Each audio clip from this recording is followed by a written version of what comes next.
Have you ever witnessed a father and his son, a brother, drive away laughing after abandoning their own daughter, sister in a foreign country, taking her passport and credit cards because she dared to talk back at dinner?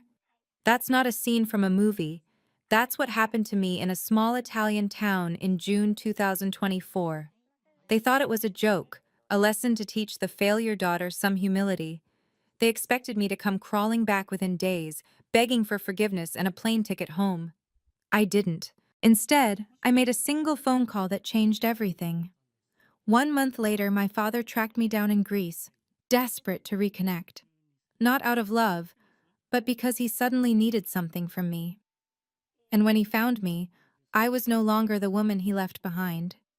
I was someone he didn't recognize, someone he couldn't control. Someone who had built a life so far beyond his understanding that when the truth came out in front of 800 people at an international summit in Vienna, he could only sit there in shock.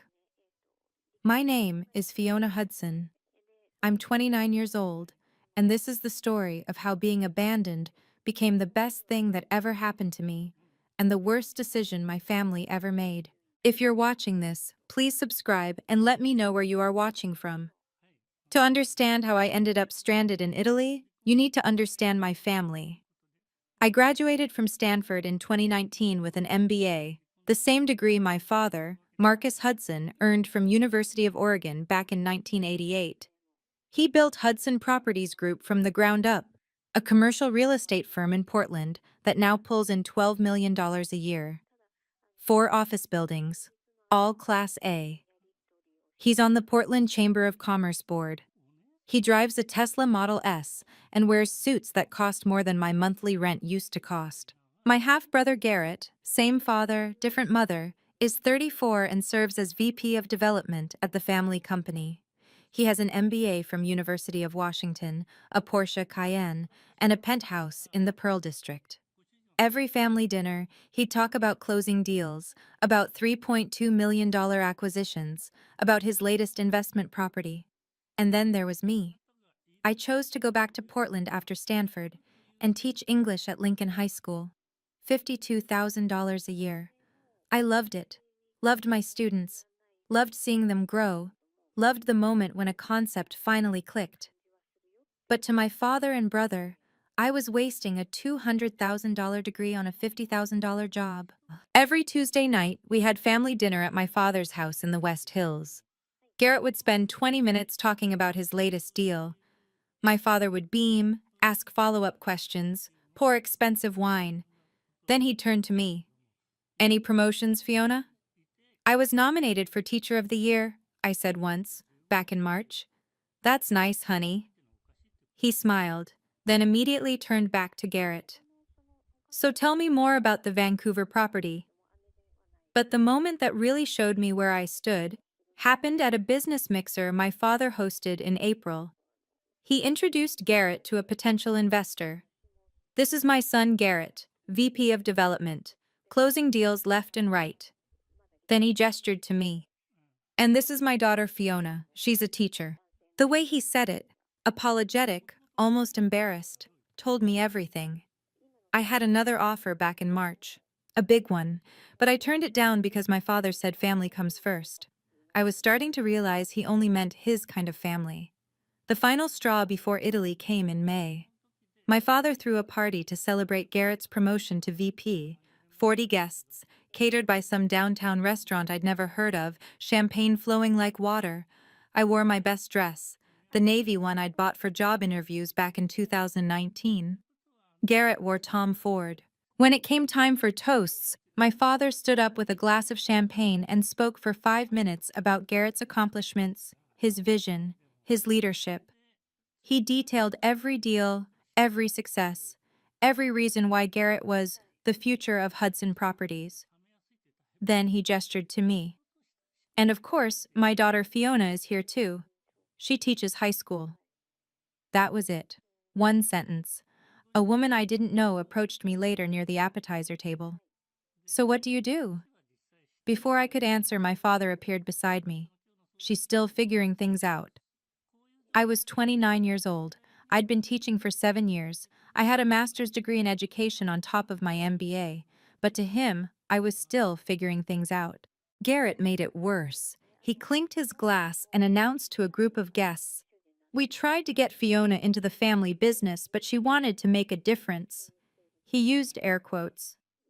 People laughed politely. I went home early that night. 2 weeks later, my father announced we were taking a family trip to Italy in June. "Bonding time," he said. "Maybe Fiona will finally see what success looks like." I almost said no. But part of me, the part that still wanted his approval, thought maybe this trip would be different. Maybe away from work and Portland and all the pressure, we could just be a family. I was wrong. Around that same time, I received an email from Dr. Elena Moretti, someone I'd met at an education conference in 2022. The subject line read, "Follow up on March offer." I marked it unread. I'd deal with it after Italy. We arrived in Montepulciano, Tuscany on June 18th. My father had rented a villa for $8,000 a week, stone walls, vineyard views, a pool that overlooked rolling hills. It should have been beautiful. Instead, it became a week of humiliation. Garrett rented a Ferrari for the week and spent the first 2 days taking photos of it for Instagram. "Living the dream," he captioned one post, then turned to me. "Want me to Photoshop you into a Prius?" My father laughed. On the 19th, we drove to a restaurant called La Grata for dinner. My father had invited 6 relatives from Florence, distant cousins I'd met maybe twice in my life. The kind of dinner where everyone's trying to impress everyone else. Halfway through the meal, my father launched into what he called Fiona's funny story. "So my daughter here," he said, loud enough for the entire table to hear, "turned down a real job after Stanford to teach grammar to teenagers. Can you imagine?" The relatives laughed politely. One of them, a woman named Sophia, tried to be kind. "Do you enjoy teaching, Fiona?" Before I could answer, Garrett cut in. "She enjoys summer vacations." More laughter. I set down my fork and knife, the clink against the plate louder than I intended. I looked directly at my father. "Can I talk to you outside?" He smiled, that indulgent smile adults give children when they're being dramatic. "Here we go." The lecture. But I stood up anyway. "Outside, now." He sighed, dabbed his mouth with his napkin, and followed me out to the terrace. Behind me, I heard Garrett mutter, "She's so sensitive."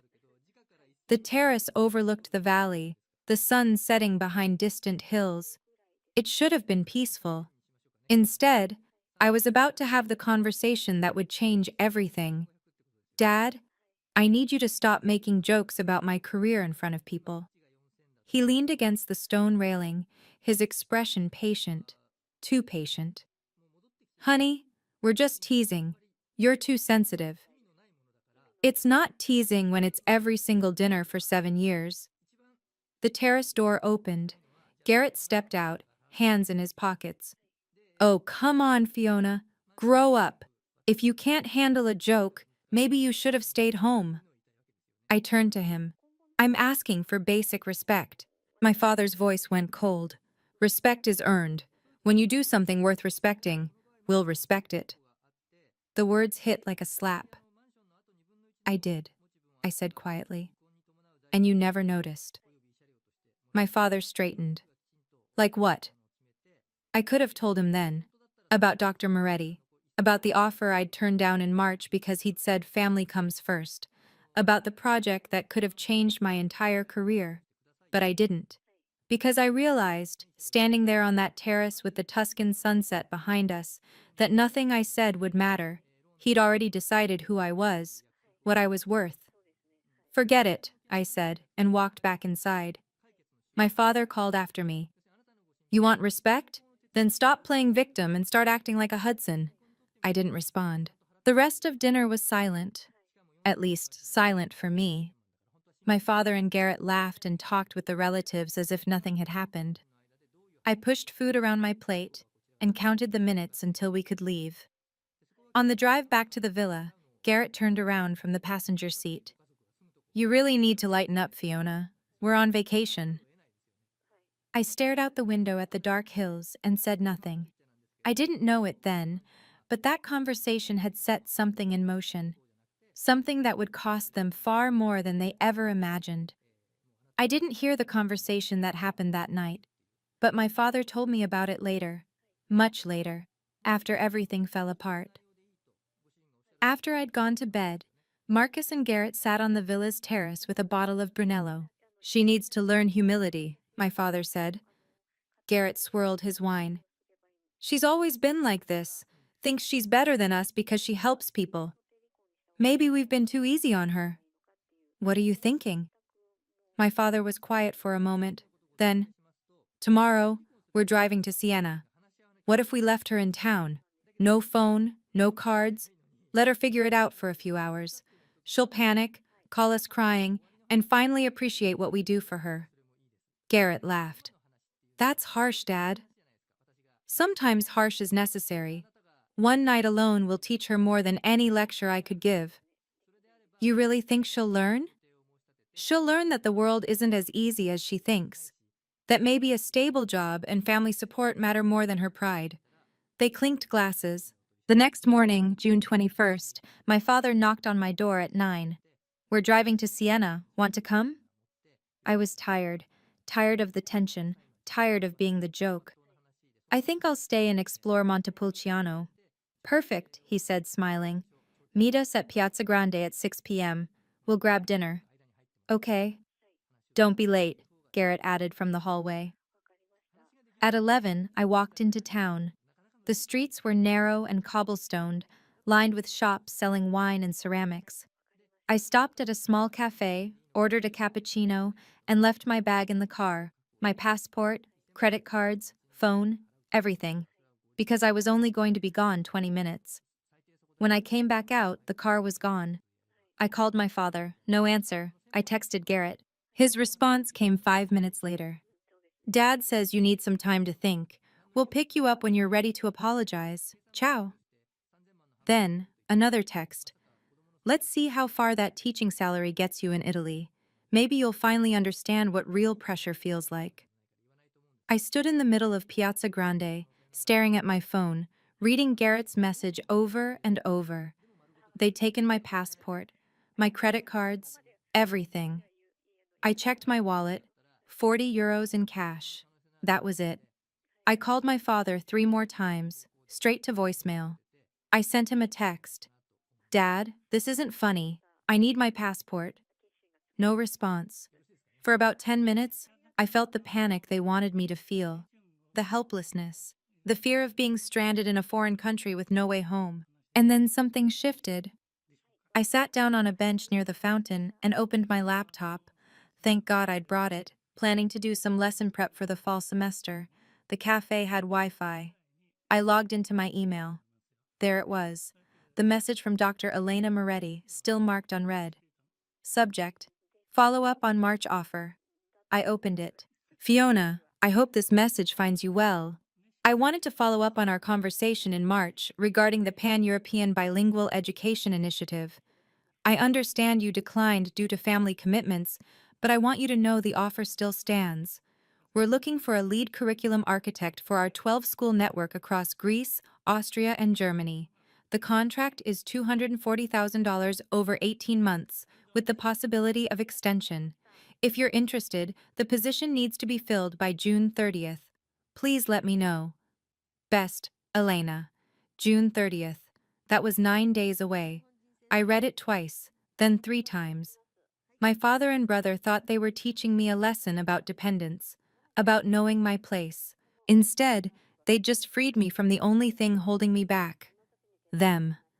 I hit reply. Dr. Moretti, I'm currently in Italy and would love to discuss this opportunity. Can we schedule a call? Best, Fiona, I pressed send. Then I blocked my father's number. Dr. Moretti called me back within 2 hours. Fiona? Her voice was warm, energetic. I'm so glad you reached out. Where are you? Montepulciano. Long story. I'm in Rome for a conference until tomorrow. Can you get to Rome? I'll cover your travel. I hesitated. I don't have my credit cards right now. There was a pause. If she thought that was strange, she didn't say so. No problem. I'll wire €500 to the Western Union in Montepulciano. You can pick it up this afternoon and take the bus tomorrow morning. We need to move quickly if you're interested. I'm interested. Good. Let me tell you about the project. For the next 20 minutes, she explained. The Pan-European Bilingual Education Initiative was a network of 12 private schools, 4 in Greece, 5 in Austria, 3 in Germany. They needed a unified curriculum that integrated English with local languages, designed for students aged 10 to 18. The position was lead curriculum architect, 18-month contract based in Athens with travel to Vienna and Berlin. The contract included intellectual property protections, she said. Clause 7 states that you retain co-ownership of any original frameworks you develop. You'll be credited in all publications. This isn't just a job, Fiona. It's a legacy project. My hands were shaking. When would I start? Ideally, July 1st. We're announcing the initiative at the European International Education Conference in Vienna on August 15th. 800 attendees, education ministers, school directors, investors. I'd like to introduce you as our lead architect during the keynote. 800 people? It's the biggest education summit in Europe, held at Hofburg Palace. If you're going to launch a career in international education, this is the stage to do it. I thought about my father, about Garrett, about 7 years of being told I wasn't good enough. I'll be there, I said. Excellent. I'll email the contract tonight. Review Clause 7 carefully. It's important. If you can sign by June 25th, we'll have time to prepare everything for Vienna. We hung up. I sat on that bench for another hour, watching tourists take photos of the tower, watching the sun move across the plaza. My father still hadn't called back. I didn't care anymore. I picked up the €500 from Western Union at 4 p.m. The next morning, June 22nd, I took a bus to Rome. 3 hours through the Tuscan countryside, my laptop bag on my lap, everything I owned in the world reduced to what I could carry. Dr. Moretti met me at the Rome Marriott at 10 a.m. She was 52, sharp-eyed, with silver hair pulled back in a bun. She hugged me like we were old friends. "You look exhausted," she said. "It's been a long couple of days." "Well, let's make them worth it." She handed me the contract. 18 pages. I read every word. The compensation, $240,000, paid monthly over 18 months. The role, lead curriculum architect, responsible for framework design, teacher training protocols, and assessment metrics. The location, Athens, with a company apartment overlooking the Aegean and a workspace at their office in Syntagma Square. Then I got to Clause 7. The lead curriculum architect retains co-ownership of all original pedagogical frameworks developed during this contract period. The architect will be credited as primary author in all publications, presentations, and promotional materials. This clause is non-negotiable and survives termination of this agreement. You'll notice we're serious about attribution, Dr. Moretti said. Too many organizations exploit their consultants. We don't. Your work is your work. I signed electronically. Welcome to the team, she said. Now, about Vienna. The EIEC Summit is August 15th, 9 a.m. keynote at Hofburg Palace. I'll introduce you, and we'll project your contract on screen during my remarks. Clause 7, your name, your role. Transparency is part of our brand. You're going to show my contract publicly? Just the key terms. We want attendees to see that we value our people. Is that all right? I thought about my father's face when he found out. That's perfect, I said. Before I left Montepulciano, I sent my father one final text. I'm safe. I'm in Rome. I'm not coming back to Portland. Don't look for me. Then I blocked his number. His last message, delivered seconds before the block took effect. You're being dramatic. Call me when you grow up. I know some of you watching have been in a similar place, stuck between family expectations and your own dreams. If this story resonates, Please hit the like button and leave a comment telling me, have you ever had to choose yourself over family approval? What happened? I read every comment, and your stories inspire me to keep sharing mine. Now, let me tell you what happened next in Athens. I arrived in Athens on June 25th.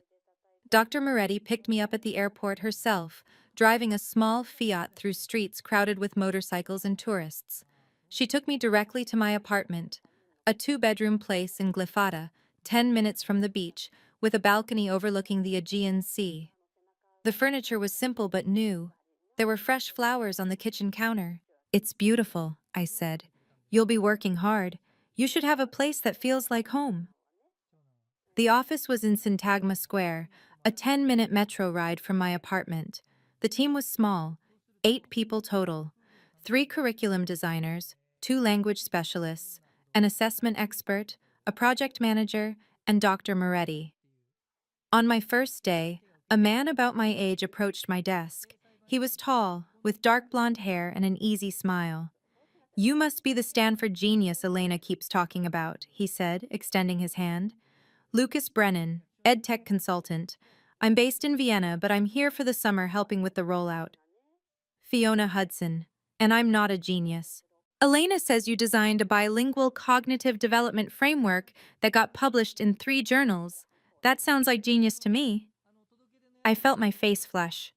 That was my Stanford thesis. See? Genius. He grinned.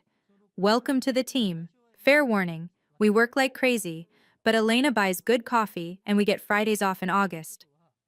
For the next month, I worked harder than I'd ever worked in my life. 10-hour days designing curriculum frameworks, meeting with pilot schools in Athens and Thessaloniki, revising assessment protocols. But it was different from teaching. I wasn't just helping 25 students at a time. I was building something that would reach 12,000 students across 3 countries. One afternoon in mid-July, Lucas leaned over my desk. You know what Elena told me about the EIEC summit? What? Last year, they announced a €50 million education fund. This year, they're announcing your curriculum. That's the same level of importance. I stared at him. That's terrifying. That's validation, he said. Own it. On July 10th, my mother called. Margaret Hudson, my mom, had divorced my father back in 2015, but they'd stayed on speaking terms for my sake. She was the only family member whose calls I still answered. Fiona, honey, your father is losing his mind. I was sitting on my balcony in Athens, watching the sunset over the water. Good. He hired a private investigator to find you. I sat up straight. He what? He's frantic. He says he's worried about you, but Garrett told me the truth about what they did in Italy. Fiona, I'm so sorry. I had no idea. It's not your fault, Mom. Do you want me to tell him where you are? No, not yet. I need time. He's planning to fly to Europe next week. He thinks you're still in Italy. Let him look.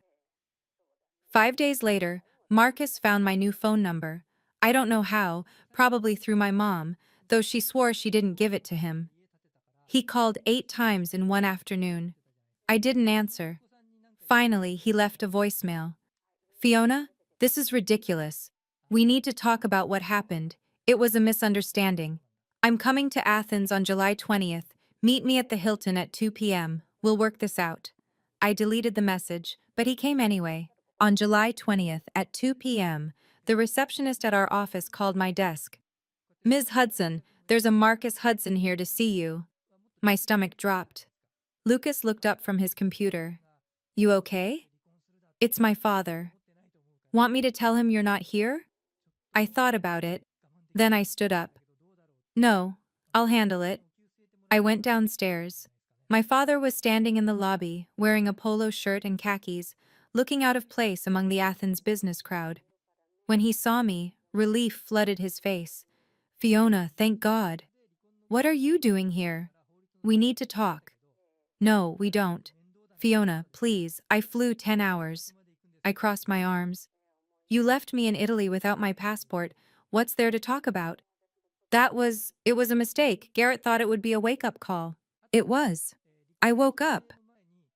My father looked around the lobby, the glass walls, the modern furniture, the sign that read International Education Initiatives in English and Greek. What is this place? I work here. You work here? What happened to teaching? I'm still in education, just a different kind. He blinked. Fiona, I don't understand. You've been here a month? What are you doing? I could have told him everything right then. About the contract, about the project, about Vienna, but I didn't. I'm working. Goodbye, Dad. I turned to go. Wait. His voice cracked. Can we at least have coffee? Please. 20 minutes. Something in his tone made me pause. He looked smaller than I remembered. Older. Tired. 20 minutes, I said. There's a cafe 2 blocks away. We walked in silence. He tried to make small talk. Athens is beautiful. The weather's nice. How's your apartment? But I didn't respond. At the cafe, we sat outside. He ordered an espresso. I ordered nothing. Fiona, I'm sorry, he said. We shouldn't have left you. You took my passport and laughed. It was stupid. But you have to understand. We were frustrated. You talk back. You don't appreciate what we... Appreciate what? Being humiliated at every family dinner? He sighed. You're being dramatic. There it is. What? You can't even apologize without blaming me. He rubbed his face. Fine. I'm sorry. Truly. Now can we move past this? No. Fiona. What do you want, Dad? Why are you really here? He hesitated. I want to understand what you're doing, this job, this place. Why? Because you're my daughter and I care about... Try again. His jaw tightened. Fine.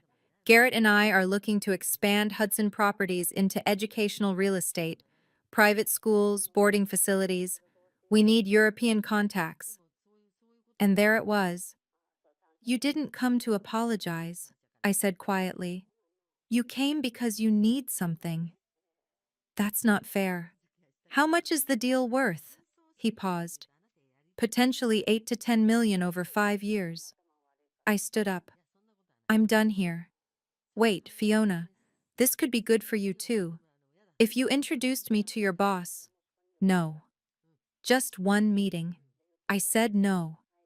He grabbed my wrist, not hard but enough to stop me. You're being selfish. I pulled my hand away. I'm being self-respecting. There's a difference. I walked away. Behind me, I heard him call out, I'll be at the EIEC summit in Vienna. Garrett and I registered. We'll see you there. I didn't turn around. 2 days later, July 22nd, Garrett arrived in Athens. I was at my usual cafe near the office when they both appeared. Marcus must have told him where to find me. Garrett pulled out a chair without asking. Fiona, we need to talk.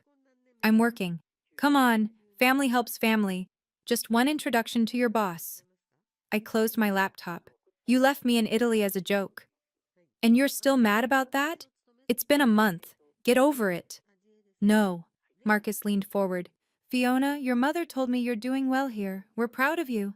You're proud now because I'm useful. That's not... Look, we made a mistake. But this deal could set up Hudson Properties for decades. You'd benefit too. Inheritance. Family legacy. I don't want your inheritance. Don't be childish. I'm not being childish. I'm being clear. I'm not giving you anything. Garrett's face reddened. You're being selfish. This is a $10 million opportunity. Then find it yourself. We can't. We don't have the connections. You do.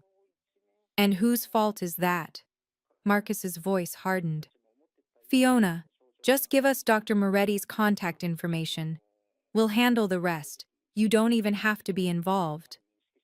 No. Why not?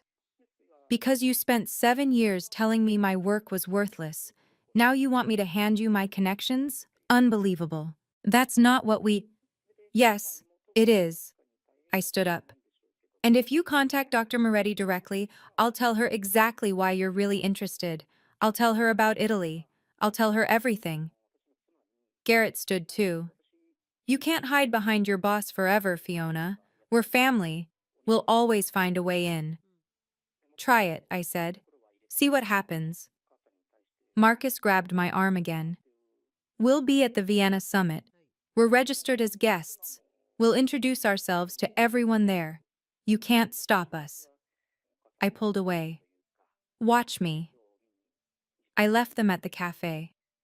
When I got back to the office, I forwarded their threats to Dr. Moretti with a simple note. FYI, my father and brother may try to approach you in Vienna. They're looking for business connections, not education. Thought you should know. She replied within minutes. Noted, I'll handle it. Focus on your presentation. The pressure didn't stop. Over the next week, Marcus and Garrett stayed in Athens. They'd somehow found out which cafe I went to in the mornings, which route I took to work. They were waiting for me everywhere. On July 25th, Garrett cornered me outside my apartment building. Fiona, be reasonable. We're not asking for much, just an introduction. I already said no. Dad's willing to cut you in, 5% of any deal that comes through your connection. I don't want your money. Then what do you want? I want you to leave me alone. He stepped closer. You know what your problem is?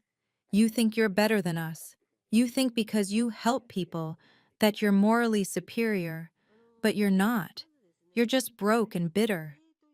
I'm neither of those things. Really? Because from where I'm standing, you're a high school teacher who got lucky with a temp job. This won't last, Fiona. And when it's over, you'll come crawling back to Portland and we'll remember this. Is that a threat? It's reality. I looked him in the eye. I'm not the person you left in Italy anymore, Garrett. I'm not afraid of you. And I'm not coming back. We'll see. That evening, Marcus sent me an email.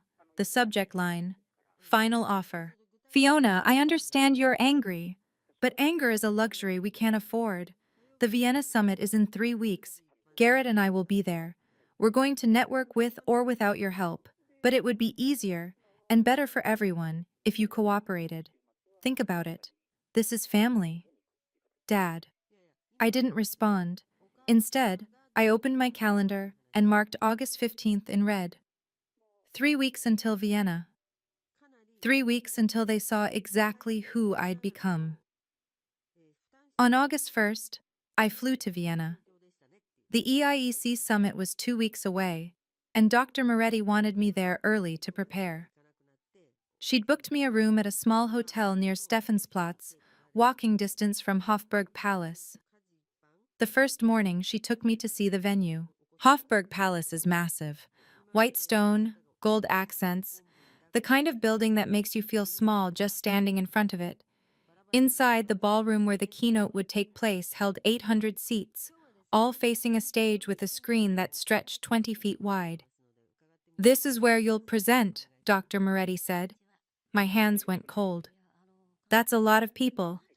It is, but Fiona, they're here to see innovation, and that's what you've built. What if I mess up? You won't. We'll practice every day until the 15th.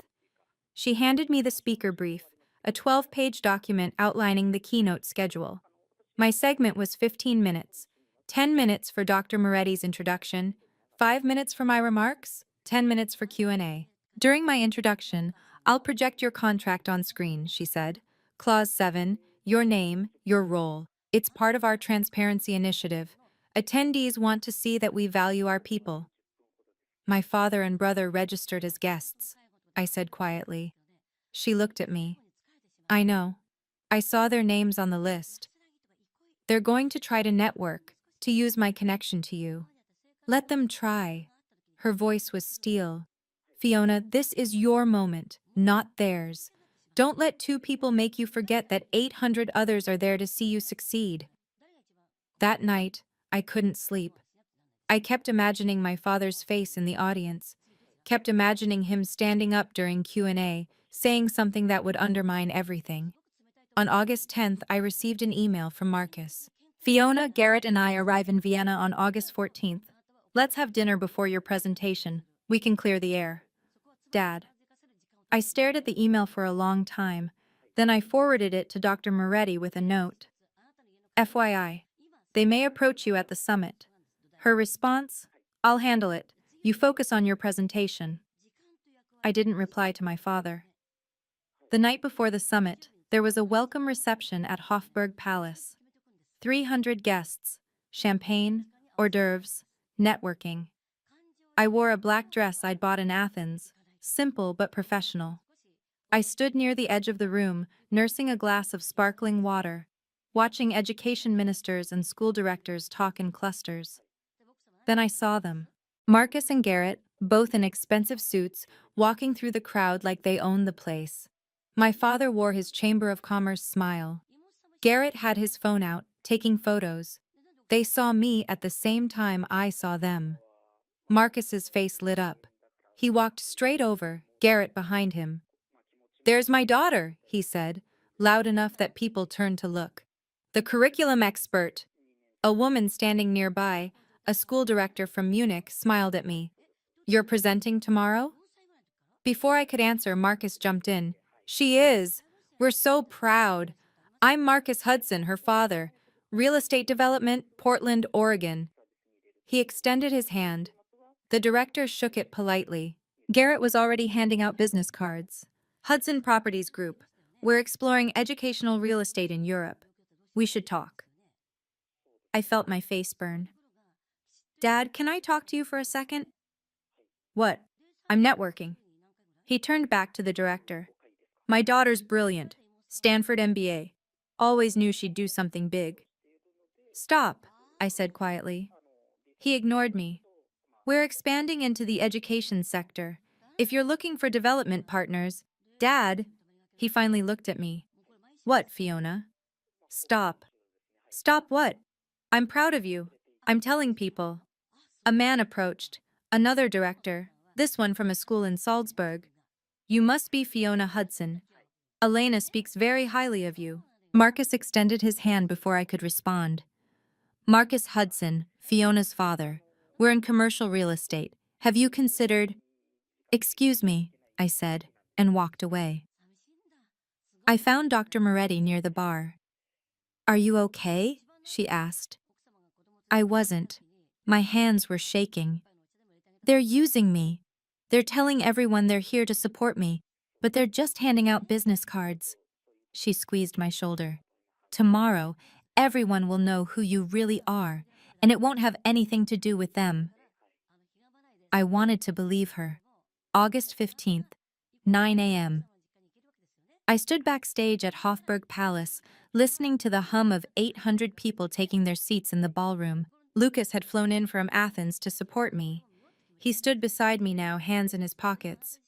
You've got this. Just breathe. I can't breathe. Yes, you can. In through your nose, out through your mouth, like we practiced. I tried. My hands were still shaking. Dr. Moretti appeared, clipboard in hand. Fiona, ready? No, she smiled. Good. If you weren't nervous, I'd be worried. She paused. I saw your family last night. Do you want me to seat them in the back? No, I said. Let them sit wherever they want. You're sure? This is my moment, not theirs. She nodded. That's exactly right. At 8:45, I peeked through the curtain. The ballroom was full. 800 seats, all occupied. I spotted my father and Garrett in the 5th row, right side. They were talking to the people next to them, smiling, shaking hands. Garrett pulled out his phone and took a selfie. I watched him type a caption. Supporting my sister at her big presentation. Hatch, proud brother. I felt sick. Dr. Moretti touched my shoulder. Fiona. I added a slide to my introduction. I want to show your contract. The full Clause 7 section. Is that all right? You're going to show the contract on screen? Yes. With your signature, your terms, your value. It's part of our transparency message. We want attendees to see how we treat our people. I thought about my father, about 7 years of being told I wasn't good enough. Show it, I said.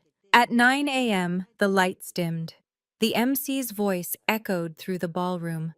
Ladies and gentlemen, please welcome Dr. Elena Moretti, Director of International Education Initiatives. 800 people applauded. Dr. Moretti walked onto the stage, and my life changed forever.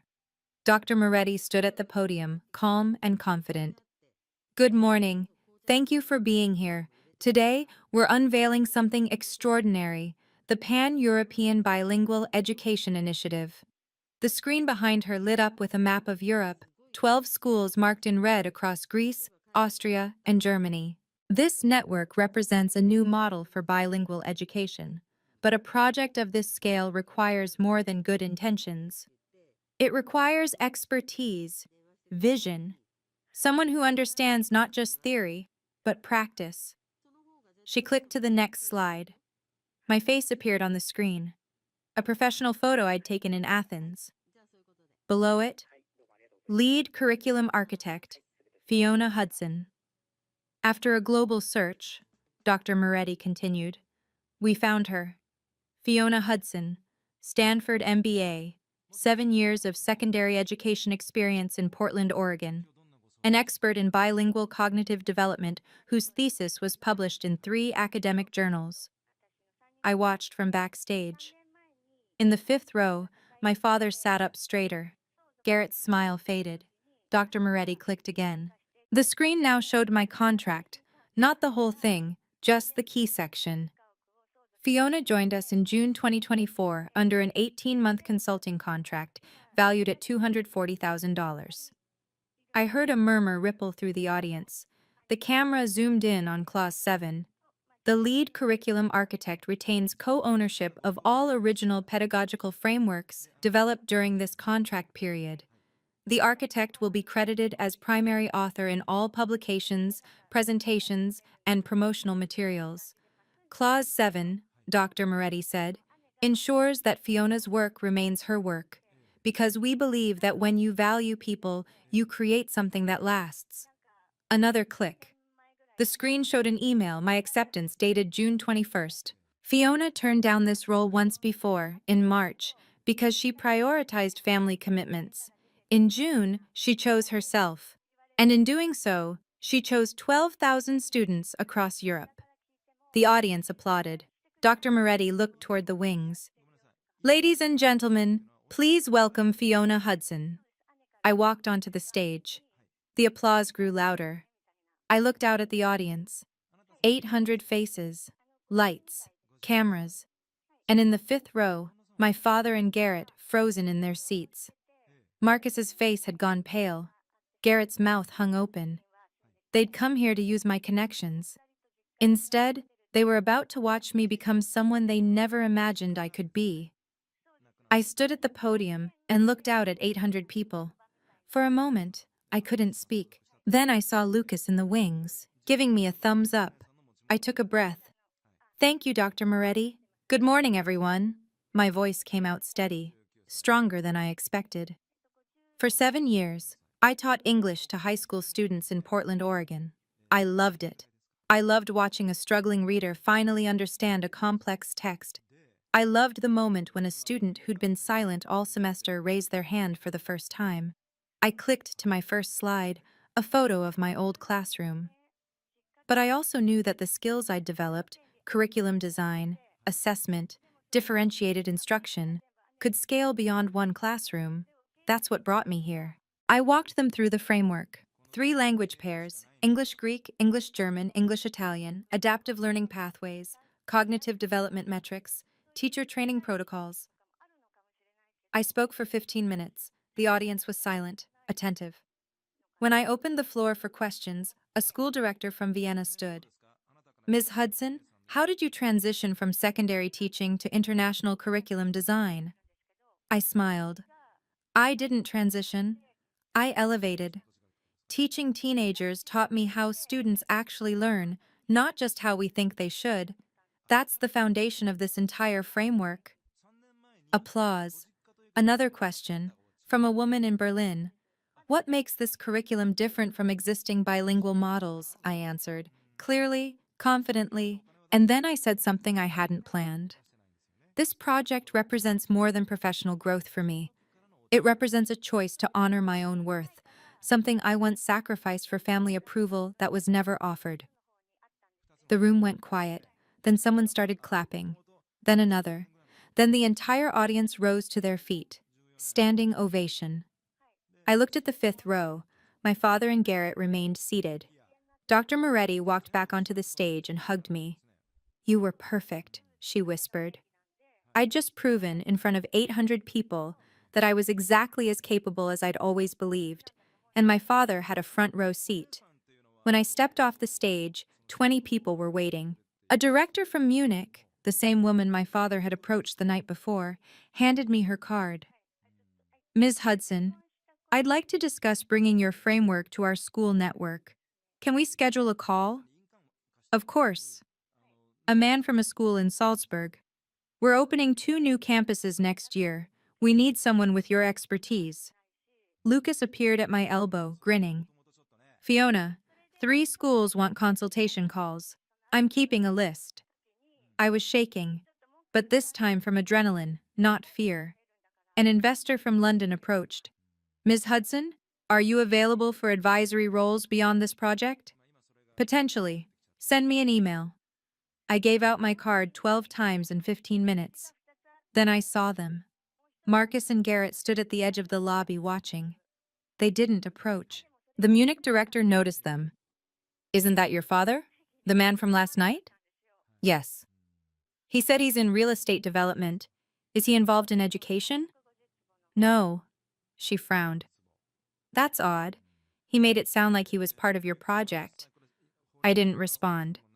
Garrett sent me a text. "We need to talk." I didn't read it. Dr. Moretti found me near the coffee station.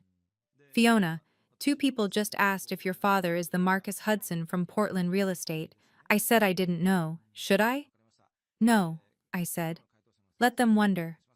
She studied my face. "Are you okay?" "I'm better than okay."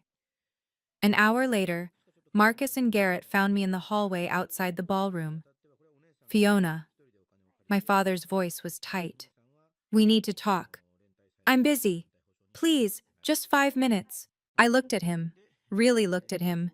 He looked smaller now, uncertain. "Fine," I said. 5 minutes. We walked to a quiet corner near the palace courtyard, and for the first time in my life, I had the power. We stood in the courtyard, tourists walking past us, the August sun bright overhead. "Why didn't you tell us about this job?" my father asked. "I did, in March. You said it was a waste of time." Garrett stepped forward. "We didn't know it was this big."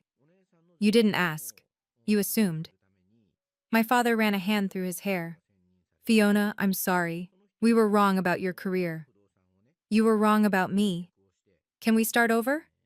"No, but we can start differently." "What does that mean?"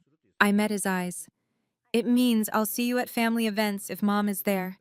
I won't discuss my career with you. And if you ever humiliate me again, in public or private, I'm done. Completely." "That's harsh." "That's fair." Garrett's jaw tightened. "What about the school deal? Can you at least introduce us to—" "No." "Fiona." I said no, Garrett. "You left me in Italy because I talked back at dinner. You thought it was funny. Now you want me to help you make $10 million? That was different. It wasn't. You've spent 7 years treating me like I'm worthless. Now that I'm not, you want access. The answer is no." My father's voice cracked. "I don't know how to fix this." "You can't fix it. Not right now, maybe not ever, but you can start by respecting my boundaries. I flew across the world for you." "No, Dad. You flew across the world for a business opportunity. Don't confuse the two." I turned to walk away. "Fiona, wait." I stopped. "I'm proud of you," he said quietly. "I should have said that 7 years ago. I'm saying it now." I looked back at him. He looked old, tired, genuine maybe, for the first time in years. "Thank you," I said. "But I don't need your pride anymore, Dad. I needed your respect 7 years ago. Now I have my own." I walked away. This time, he didn't follow. If you've made it this far, thank you for listening. I know this story is long, but I wanted to share every detail because so many of you have asked. How do you set boundaries with family? This is how. It's not easy, and it's not always clean, but it's necessary. If this resonates, please subscribe and share this video with someone who needs to hear it. Now, let me tell you what happened after Vienna. The fallout started within 48 hours. On August 16th, my father had a meeting scheduled with the director from Munich, the one he'd approached at the reception. She canceled via email that morning. Mr. Hudson, after speaking with colleagues at the summit, we've decided to pause our discussions regarding educational real estate partnerships. We prioritize working with partners who demonstrate strong family values and integrity. Best regards. My father called me. I didn't answer. He left a voicemail. Fiona, did you say something to these people? 3 schools just canceled meetings. This is my livelihood. I texted back. I didn't have to say anything. People talk. This isn't fair. Neither was Italy. On August 18th, Garrett called. His voice was tight with anger. What did you tell them? I told them nothing. Then why are they ghosting us? Maybe because you introduced yourselves as my family. Then they watched me talk about choosing my own worth over family approval. People aren't stupid, Garrett. That was a month ago. And you never apologized. Actions have consequences. You're destroying our business. No, you did that when you left me in Montepulciano. He hung up. 2 days later, my father received an email from the Pan-European School Network Coordinator. Mr. Hudson, we've heard from multiple attendees about an incident in Italy involving your daughter. We don't partner with individuals or firms whose family dynamics suggest instability or poor judgment. We wish you well in your future endeavors. Hudson Properties lost 2 potential consulting contracts, combined value of approximately $4 million. They had to cancel a planned business trip to Berlin. My father sent me one more text. Are you happy now? I didn't respond. But yes, I was. Not because they lost money, but because for the first time in my life, my choices had consequences for them, not just for me. On August 20th, I received an email from Garrett. The subject line, Formal Apology to Fiona Hudson. It was CC'd to Dr. Moretti and my mother. Dr. Moretti and Fiona, I want to formally apologize for my behavior in June 2024. My father and I made a serious error in judgment by leaving Fiona in Montepulciano, Italy, without her belongings. It was disrespectful, dangerous, and inexcusable. Fiona, you deserved better from your family. I'm sorry. Sincerely, Garrett Hudson. I stared at the email for a long time. I forwarded it to Lucas. Is this real? He called me immediately. He's covering his ass. But it's public, and it's in writing. That counts for something. Should I respond? Only if you want to. I didn't respond. Not yet. 2 days later, my father called. I answered this time. Fiona. His voice sounded exhausted. Garrett sent that email because I told him to. But I want you to know, I'm sorry too. Not because of the business, because you're my daughter, and I failed you. Words aren't enough, Dad. I know. What do you want? I'd been thinking about this since Vienna. I want you and Garrett to donate $10,000 a year to the Lincoln High School Teacher Scholarship Fund, in my name, for 5 years. Silence. That's $50,000 total, he said finally. That's the cost of rebuilding trust. More silence. Okay, he said. I'll do it. I want the first payment made by September 1st. And I want documentation, a letter to the school signed by you and Garrett, stating why you're making the donation. Fiona? Those are my terms. He sighed. Okay. And Dad? If you miss a payment, or if you try to use this donation for publicity, I'm done. Completely. I understand. We hung up. 3 days later, I received an email from Lincoln High School's principal. Fiona, we're honored to announce the Hudson Family Teacher Scholarship, $10,000 annually for 5 years, funded by Marcus and Garrett Hudson in your honor. This will help 2 teachers per year pursue advanced degrees. Thank you for making this happen. I cried when I read it. Not because my father had finally done something right, but because 2 teachers I'd never meet would have opportunities I'd had to fight for alone. On August 25th, my mother called. Fiona, I heard about the scholarship. I'm so proud of you. Thanks, Mom. I also heard about what happened in Vienna. Your father told me everything. Everything? He told me they ambushed you at the summit, that they tried to use your connections. Honey, I'm so sorry. I should have stood up for you years ago. Mom, it's not your fault. Yes, it is. I stayed quiet because I didn't want to make things worse, but my silence enabled them. I heard her take a breath. I told your father, if he and Garrett don't attend family therapy, I'm telling everyone in Portland what they did in Italy. Mom, you don't have to. Yes, I do. They need to face what they did. And if they won't do it privately, I'll make sure they do it publicly. 3 days later, my father called.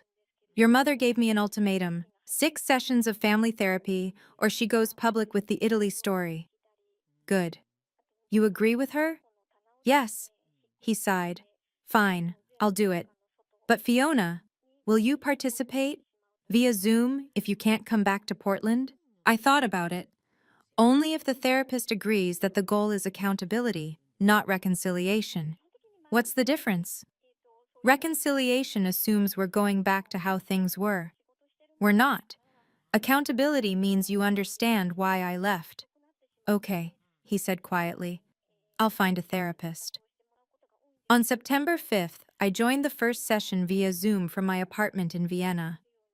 The therapist, a woman named Dr. Brennan, started with a simple question. Marcus, Garrett, what do you think you did wrong? Garrett spoke first.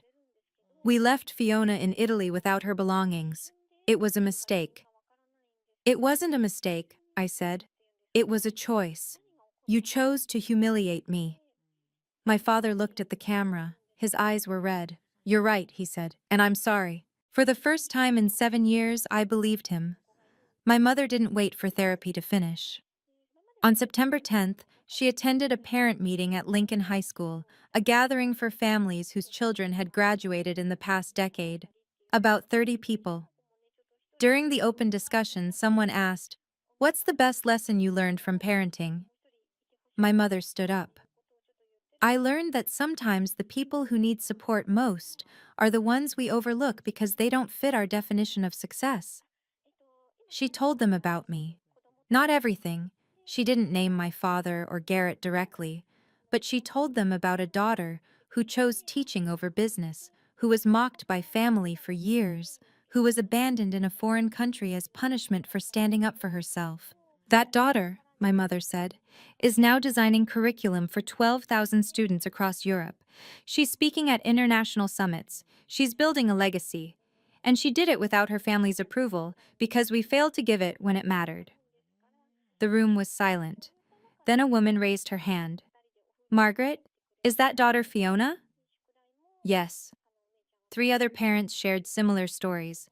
Children who'd chosen social work over law, art over finance, teaching over medicine. All of them had faced family pressure to do better. One parent posted on Facebook that night, no names, but the message was clear. Reminder, your child's worth isn't measured by their salary. It's measured by the impact they make. The post got 500 shares. My father received 4 calls from friends over the next week. Is this about Fiona? He didn't answer. On September 15th, Marcus lost his seat on the Portland Chamber of Commerce board. He wasn't re-elected. The official reason was scheduling conflicts, but 2 board members told mutual friends the truth. We heard about the family situation. It doesn't reflect the values we want to represent. A former business partner sent him an email. Marcus, I always thought you were tough but fair. Now I'm not sure about the fair part.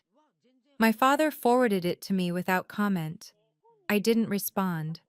The consequences were spreading beyond just business deals.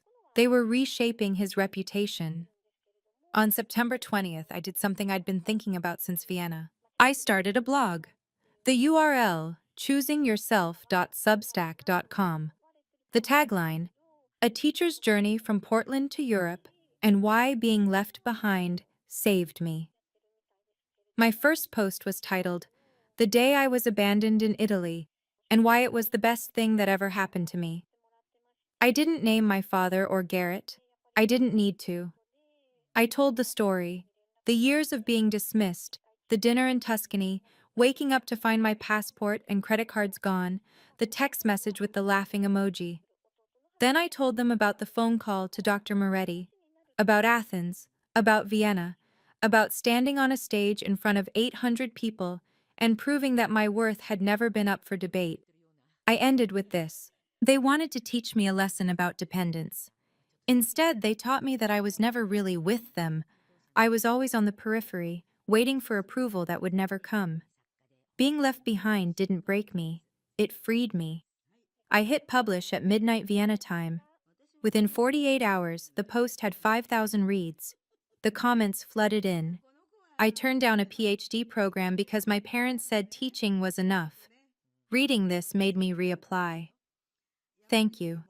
My father hasn't spoken to me in 2 years because I'm a social worker instead of a lawyer. This gave me the courage to stop apologizing. I needed this today. Thank you for sharing. Over the next month, I wrote 4 more posts. Setting boundaries without guilt, when family becomes toxic, the economics of low-status work, and how I negotiated a $240,000 contract. By December, the blog had 50,000 followers. I was invited to speak at 2 teacher conferences, one in Boston, one in Seattle. My father read every post. He sent me a text in October. I read your blog. I understand now. I didn't respond immediately, but I saved the message. On October 1st, Dr. Moretti called me into her office in Athens. Fiona, we need to talk about your contract. My stomach dropped. Is something wrong? The opposite. She smiled. We want to extend 2 more years. Senior curriculum director, $320,000. You'd oversee expansion into Poland and the Czech Republic. 5 more schools. I stared at her. 2 years? You've exceeded every expectation. The schools love your framework. The teachers love your training protocols. We'd be foolish to let you go. Can I think about it? Of course. But Fiona, you belong here. You know that, right? That night, I called my mother. Mom, they offered me 2 more years in Vienna. That's wonderful, honey. Are you going to take it? I think so, but I feel guilty. About what? Leaving you. Leaving Portland. Leaving everything. My mother was quiet for a moment. Fiona, you already left. You left the moment you got on that bus in Montepulciano. This is just making it official. But what about you? I'll visit. I'll come for Christmas. And honey, you're not leaving me. You're choosing yourself. There's a difference. On October 5th, I signed the contract. Dr. Moretti shook my hand. Welcome to the next chapter. I moved into a larger apartment in Vienna, 2 bedrooms, a balcony overlooking the Danube, space for a real office. I bought furniture. I hung art on the walls. I made it mine. By the end of October, I had $80,000 in savings. I bought a plane ticket for my mother to visit in December. Lucas stopped by my apartment one evening with wine. You know, he said, when you first got to Athens, you looked like you were running away from something. Now you look like you're running toward something.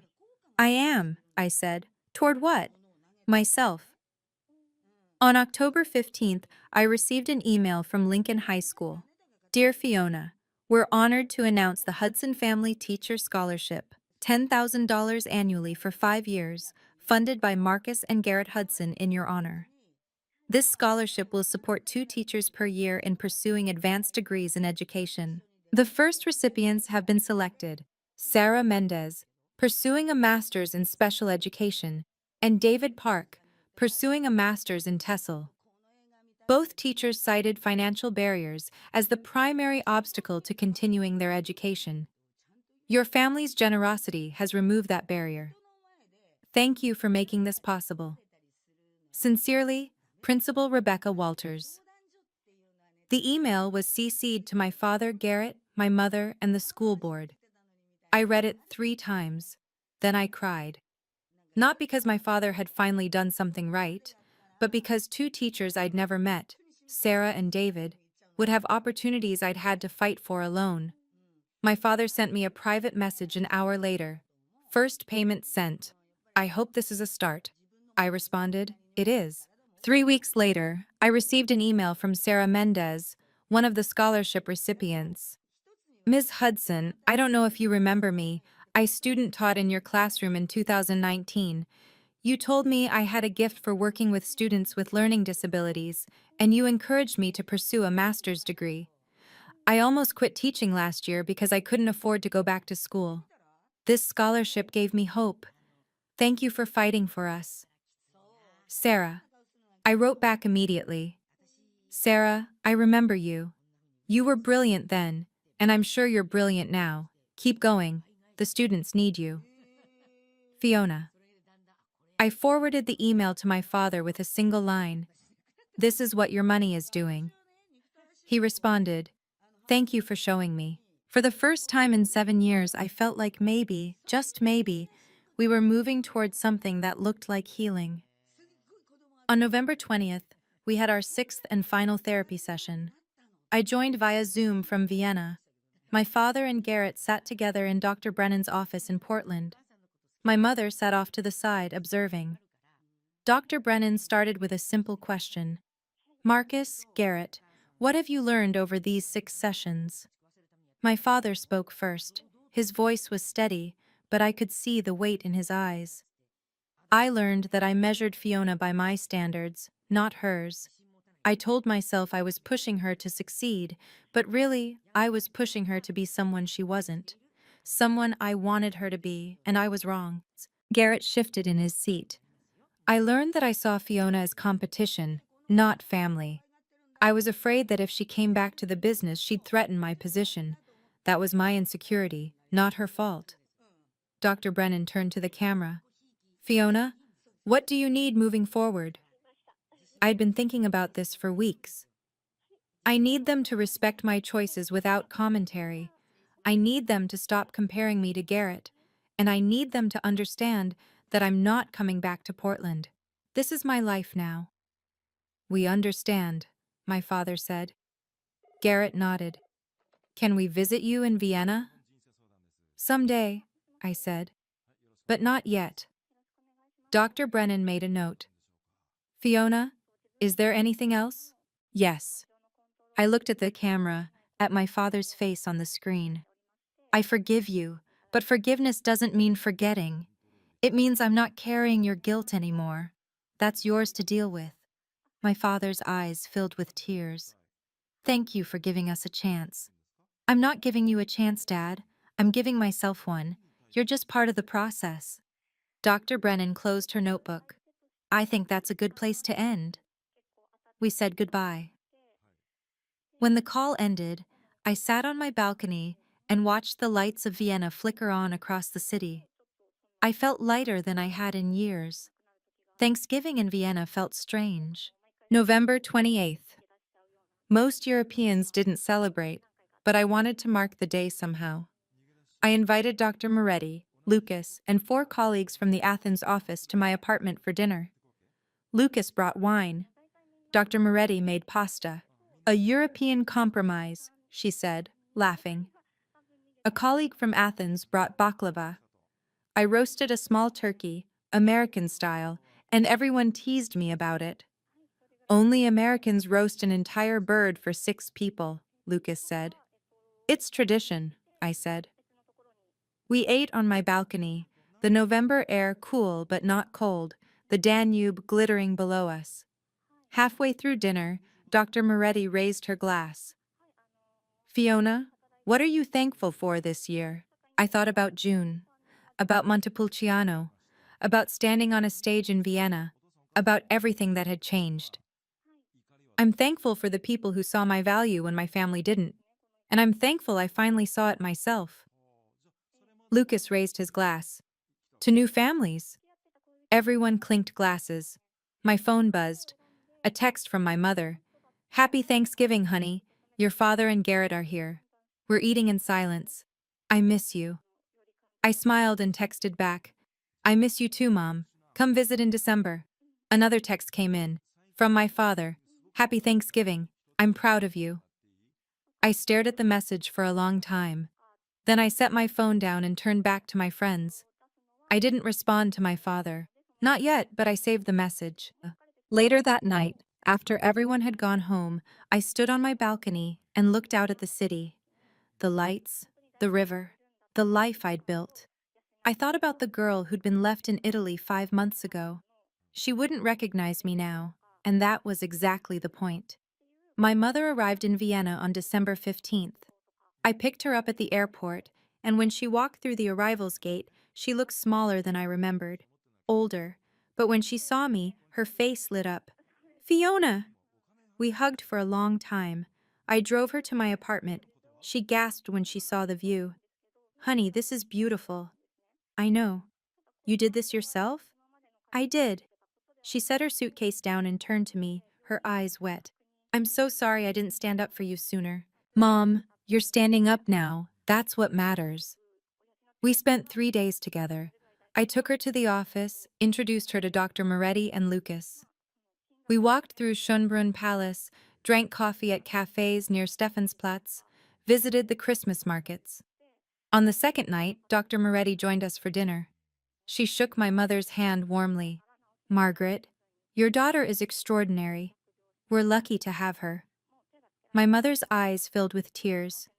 I always knew. I just didn't say it enough. On the third day, we sat on my balcony with tea, watching the sun set over the Danube. My mother reached into her purse and pulled out an envelope. Your father asked me to give you this. I opened it. A handwritten letter. Fiona, I can't undo what I did, but I'm trying to be better. I'm attending therapy on my own now, not just the family sessions. I'm learning that I measured my worth by money and status, and I tried to force you into the same mold. That was wrong. I hope someday you'll let me visit Vienna. I'd like to see the life you've built, not to judge it, just to see it. I'm proud of you. I should have said that 7 years ago. Love, Dad. I folded the letter and set it on the table. What are you going to do? My mother asked. I don't know yet, I said. Someday, but not today. She nodded. That's fair. We sat in silence, watching the city lights flicker on. You know what I learned from you? My mother said quietly. What? It's never too late to choose yourself. New Year's Eve in Vienna was loud and bright. I stood on my balcony at midnight watching fireworks explode over the Danube, listening to the city celebrate. Lucas called. Happy New Year! Any resolutions? Just one, I said. Keep choosing myself. The next morning, January 1st, I opened my laptop and started writing a new blog post. The title, 1 year later, What I Learned from Being Abandoned. I wrote for 3 hours, barely stopping. Being left behind taught me something crucial. I was never really with them. I was always on the periphery, waiting for approval that would never come. My father and brother didn't abandon me in Italy. They revealed what had always been true. I was never part of their vision of success. I was a disappointment they tolerated. But here's what they didn't understand. The best revenge isn't revenge. It's building a life so fulfilling that their opinions become irrelevant. I didn't lose my family in Italy. I found myself. And in finding myself, I found something better. People who valued me for who I am, not who they wanted me to be. A career that challenges me. A city that feels like home. A future I'm excited about. If you're reading this and you're stuck between family approval and your own worth, here's what I learned. Choose yourself. Every time. Without apology. They'll call you selfish. They'll call you ungrateful. They'll tell you you're making a mistake. Let them. Because the only mistake is spending your life trying to earn love that should have been freely given. I hit publish at noon. Within 24 hours, the post had 10,000 reads and 300 comments. One stood out. I'm booking a one-way ticket to the life I actually want. Thank you. I smiled. That night I received an email from TEDx Vienna. Ms. Hudson, we'd love to discuss a potential TEDx talk. Choosing yourself when family doesn't. Are you interested? I stared at the email for a long time. Then I typed, yes. On February 10th, my father sent me an email. Fiona, I know I said someday. Is that day closer?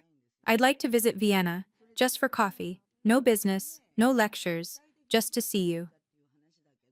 Dad. I didn't respond immediately. I forwarded the email to Dr. Moretti. What do you think? She called me. Only if you want to, Fiona. Not because you feel obligated.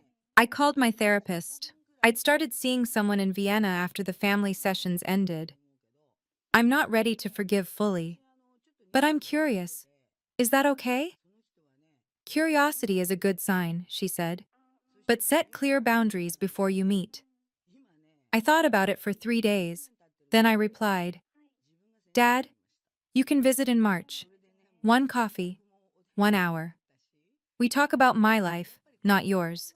If you criticize, give advice, or try to turn this into a business conversation, I leave. Those are my terms. Fiona.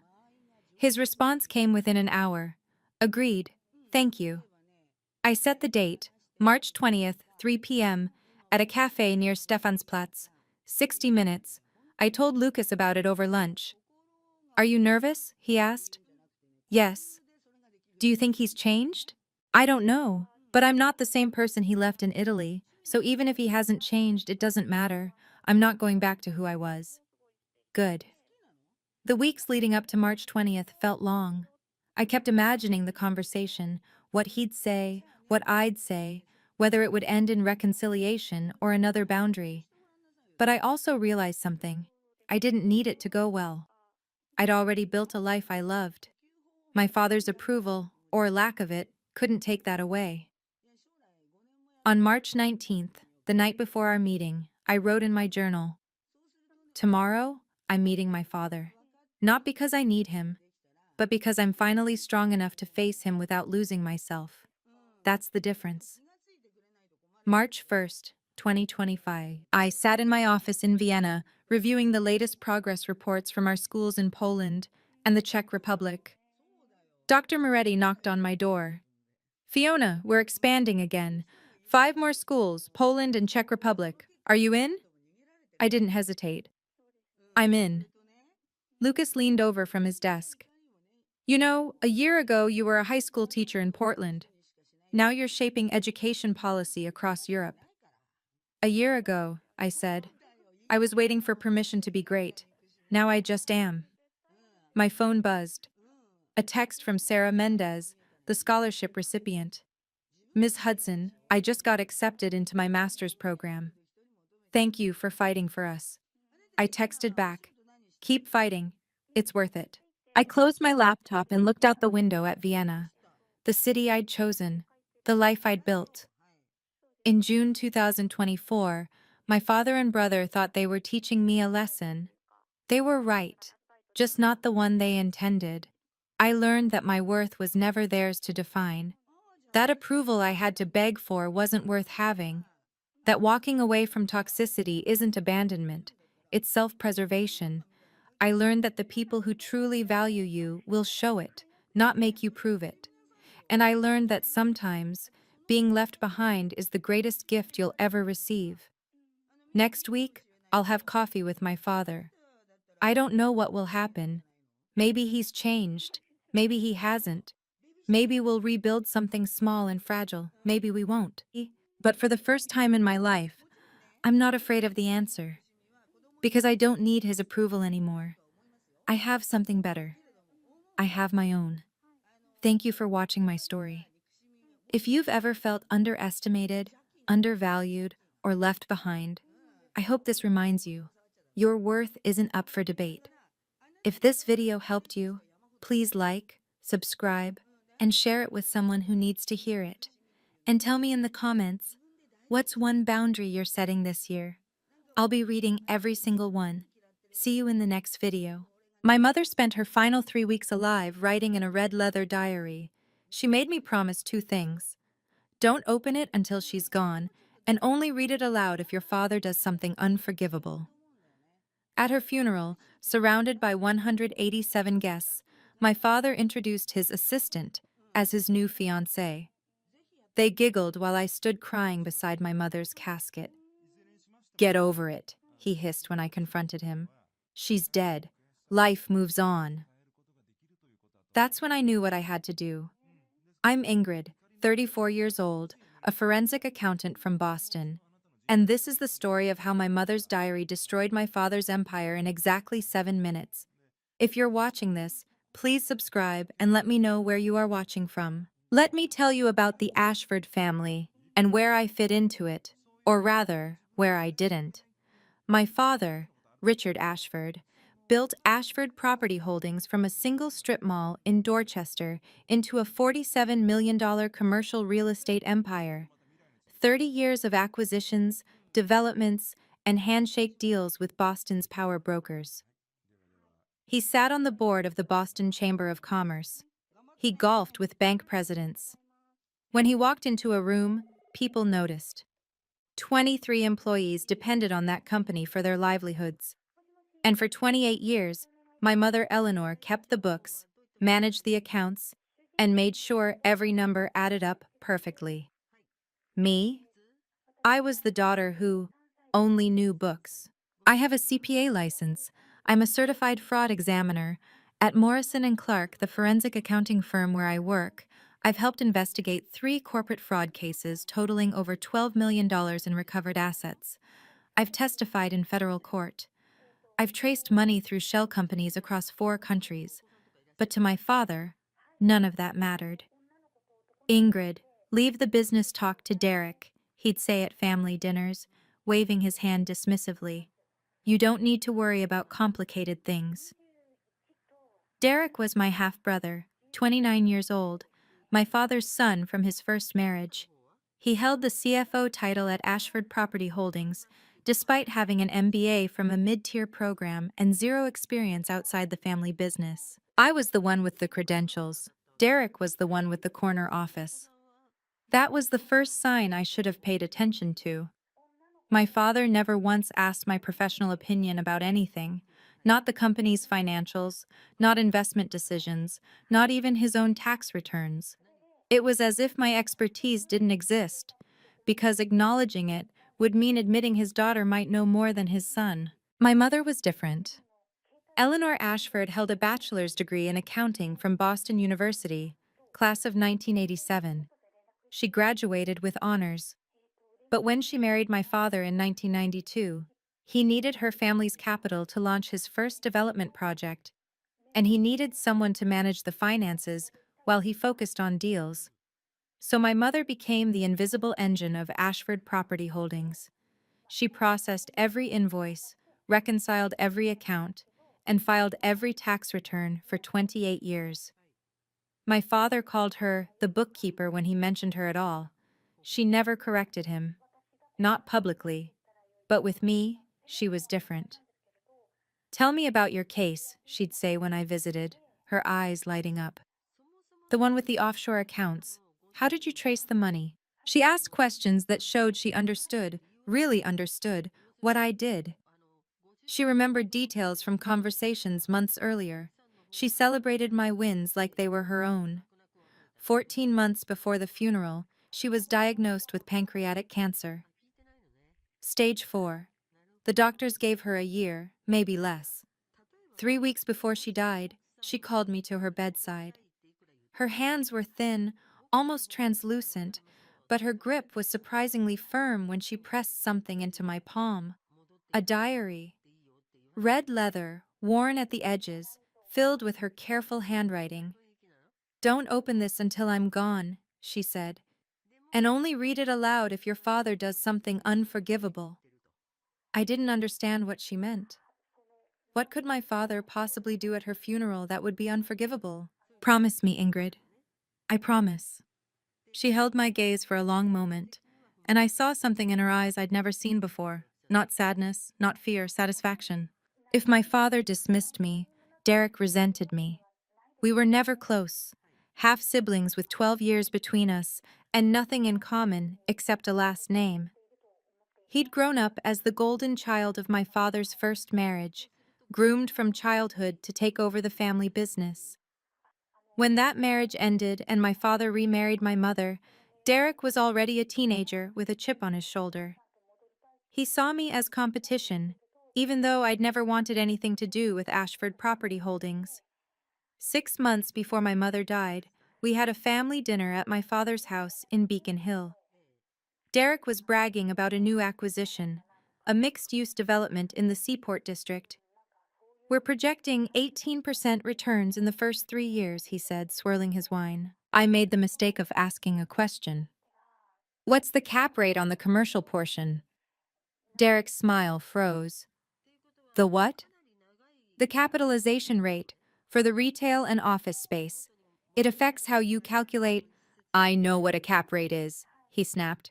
I don't need a lecture from someone who works for other people. I run a company. There's a difference. My father nodded approvingly. Derek's right, Ingrid. Let the men handle business. Under the table, my mother squeezed my hand. When I looked at her, she leaned close and whispered, I know you're better than they think. I've always known. At the time, I thought she was just being supportive, a mother comforting her daughter. Now I realize she was telling me something else entirely. She was telling me she had proof, and she was waiting for the right moment to let me use it. I first noticed Vanessa Cole at the company Christmas party 2 years before my mother's death. She was 31, blonde, and officially listed as my father's executive assistant. She'd been hired 3 years earlier, which meant she started working for him while my mother was still healthy, still coming into the office every day, still believing her marriage was intact. What caught my attention wasn't her looks. It was her jewelry. She was wearing a Cartier love bracelet, the rose gold one with diamonds. I recognized it because a client had asked me to trace a similar piece during an asset investigation. Retail price, at least $8,000. That's a lot of bracelet for an assistant's salary. I watched her across the room, laughing at something my father said, touching his arm in a way that lingered just a moment too long. When she caught me looking, she smiled, the kind of smile that said she knew exactly what I was thinking and didn't care. My mother stood near the bar, holding a glass of wine she wasn't drinking. She was watching Vanessa too. And in 28 years of marriage, I had never seen my mother look at anyone with such cold, controlled fury. She didn't say anything. She never did. But I should have asked. I should have pushed. Instead, I told myself I was imagining things. That the bracelet was probably a gift from a boyfriend. That my father, for all his flaws, wouldn't be so blatant. I was a fraud examiner.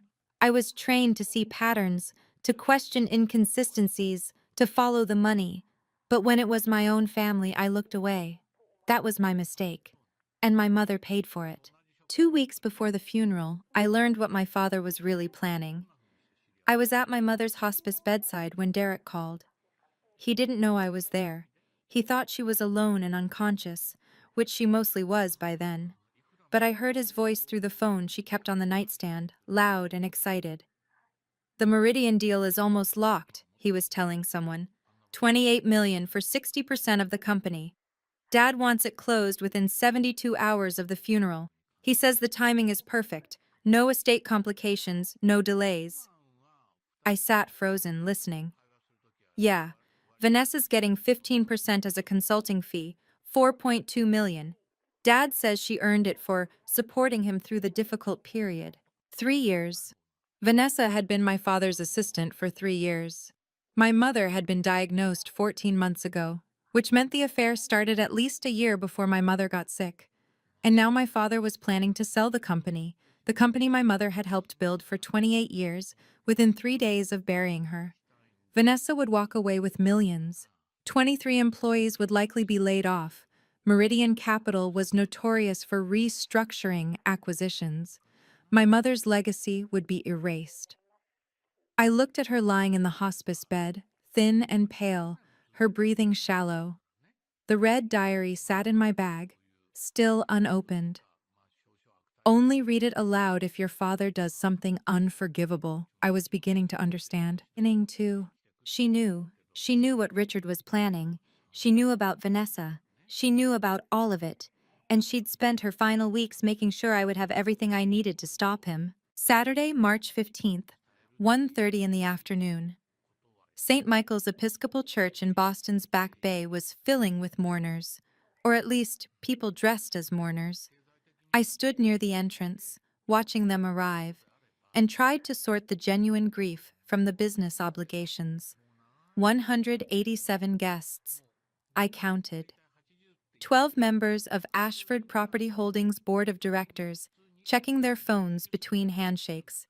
3 representatives from First Atlantic Bank, the company's primary lender, looking appropriately somber. 2 financial reporters from the Boston Business Journal. My father had invited them personally, something about managing the narrative around leadership transition. Margaret Thornton, the company's HR director for 24 years, who actually cried when she hugged me. "Your mother was the heart of that place," she whispered. We all knew it, even if Richard didn't. And in the back row, a man I didn't recognize, mid-40s, gray suit, taking notes in a small leather notebook. He looked up when I glanced at him, held my gaze for a moment, then returned to his writing. Something about him made me uneasy. He didn't look like a mourner. He looked like he was working. At 1:45, my father arrived. He walked in through the side entrance, avoiding the receiving line, Vanessa Cole at his side. She was wearing a black dress that cost more than my monthly rent, accessorized with gold jewelry that caught the light every time she moved. At a funeral. My mother's funeral.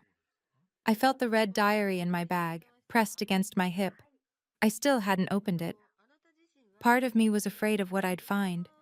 But watching Vanessa whisper something in my father's ear, watching him smile, I knew I wouldn't be afraid much longer. The service began at 2 o'clock. Hymns, prayers, scripture readings, the standard Episcopal funeral liturgy. My mother's casket sat at the front of the church, closed, covered in white roses. I sat in the front pew, alone. At 2:15, after the final prayer, my father stood up. He walked to the podium with the confidence of a man who owned every room he entered. "Thank you all for coming," he said, his voice carrying easily through the sanctuary. "Eleanor would have appreciated seeing so many friends here today." I waited for him to say something about her, about their 32 years together, about the woman who had managed his finances, raised his daughter, and stood by him through every success and failure. Instead, he smiled. "Before we continue, I want to introduce someone special." He gestured toward Vanessa, who rose from her seat in the second row. "This is Vanessa Cole. She's been my executive assistant for the past 3 years, and she's been an incredible support during this difficult time." Vanessa walked to stand beside him, her heels clicking on the marble floor. "I'm pleased to announce," my father continued, "that Vanessa has agreed to become my wife." The silence in the church was absolute. Then someone in the back started clapping, awkward, uncertain applause that died almost immediately. I saw board members exchanging glances. The bank representatives looked at their shoes. Margaret Thornton covered her mouth with her hand. My father and Vanessa smiled at each other. They actually smiled. I stood beside my mother's casket, tears streaming down my face, and watched my father announce his engagement to his mistress before my mother's body was even in the ground. "Dad," I managed, "this is Mom's funeral." He didn't even look at me. I caught up with him in the side vestibule, away from the guests. "What are you doing?" My voice was shaking. "How could you announce that here? Today?" My father straightened his tie, not meeting my eyes. "This isn't the time for a scene, Ingrid." "A scene? You just introduced your mistress as your fiancée at Mom's funeral." "Vanessa is not my mistress." His voice was cold. She's been a source of comfort during an incredibly difficult year. Your mother would have wanted me to be happy. Mom's body is still in the church. He grabbed my arm, his fingers digging in hard enough to bruise. When he spoke, his voice was low, meant only for me. Get over it. Your mother is dead. Life moves on. And if you can't behave yourself, you can wait outside until the service is over. Behind him, Vanessa appeared in the doorway. She was smiling that same smile from the Christmas party, the one that said she'd already won. Is everything okay, Richard? Fine, he said, releasing my arm. Ingrid was just leaving. I stood there, frozen, as they walked back into the sanctuary together. 187 people had just watched my father announce his engagement at my mother's funeral, and he was telling me to get over it. Get over it. Like my mother's life meant nothing. Like 32 years of marriage could be erased with a smile and a new ring. I thought about the red diary in my bag. I thought about my mother's words. Only read it aloud if your father does something unforgivable. This was it. This was the moment she'd prepared me for. I reached into my bag and felt the worn leather cover under my fingers. It was time to open it. I found an empty room off the main vestibule, some kind of meeting space with folding chairs stacked against the walls. My hands were trembling as I pulled out the diary and opened it for the first time. My mother's handwriting filled the pages. Neat, precise, the same careful script I'd seen on birthday cards and grocery lists my entire life. But this wasn't a collection of memories or final wishes. This was evidence. The first page was dated 7 years ago. For Ingrid, my daughter, the fraud examiner. You'll know what to do with this. I turned the page and found the first entry. June 14th, 2019. Richard signed a check for $340,000 to Crescent Holdings LLC. No invoice, no service agreement. I checked the Delaware Corporate Registry. Registered agent, Vanessa Cole. My breath caught. I kept reading. September 3rd, 2020. Wire transfer of $520,000 from the Employee Pension Fund to Bayshore Ventures, approved by Richard and Derek. Bayshore Ventures was incorporated 2 weeks before the transaction and dissolved 3 months after. Registered address, a mailbox in Wilmington. Page after page, 47 entries spanning 7 years, 3 shell companies, Crescent Holdings, Bayshore Ventures, North Point Capital, all connected to Vanessa. A total of $3.2 million siphoned from the Employee Pension Fund. Another $1.8 million transferred to an account at First Caribbean International Bank in the Cayman Islands. My mother had documented everything: dates, amounts, account numbers, corporate registration details. She'd been investigating her own husband for 7 years, building a case file that any prosecutor would envy. The final entry was dated 3 weeks before her death. If you're reading this in public, Ingrid, it means your father has done something unforgivable. Now show them who he really is. My phone buzzed. Unknown number. Ms. Ashford, this is Patricia Hartwell. I was your mother's attorney. I didn't know my mother had a personal attorney. We need to speak immediately, she continued. There's a will your father doesn't know about. I'm outside the church, gray BMW, north side of the parking lot. I found her 5 minutes later, a woman in her late 50s with silver hair and sharp eyes, sitting in the driver's seat with a manila folder on her lap. Your mother came to me 8 years ago, she said without preamble. She wanted to create a separate estate plan, one that Richard couldn't access or contest. 8 years ago? But she wasn't sick then. No, but she'd already discovered the first irregularities in the company finances. Patricia handed me the folder. This is her will. It supersedes any joint documents she signed with your father. I opened it. The language was dense, legal, but one paragraph stood out. I, Eleanor Ashford, being of sound mind, do hereby bequeath my 51% ownership stake in Ashford Property Holdings to my daughter, Ingrid Ashford, contingent upon evidence of malfeasance by my husband, Richard Ashford, against the company, its employees, or our family. I looked up. 51%? My father always said he owned the company outright. He needed your mother's family money to start the business in 1992. The original partnership agreement gave her majority ownership.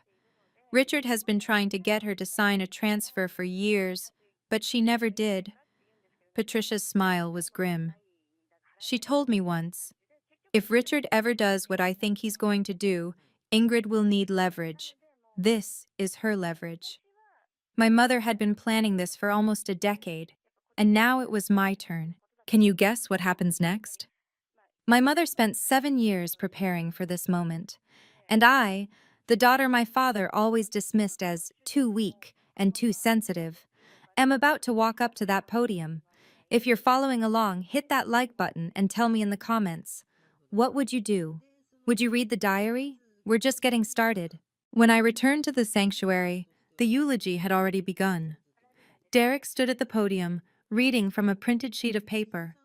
I slipped into a pew near the back and listened. Eleanor was a wonderful woman, he said, his voice flat, rehearsed.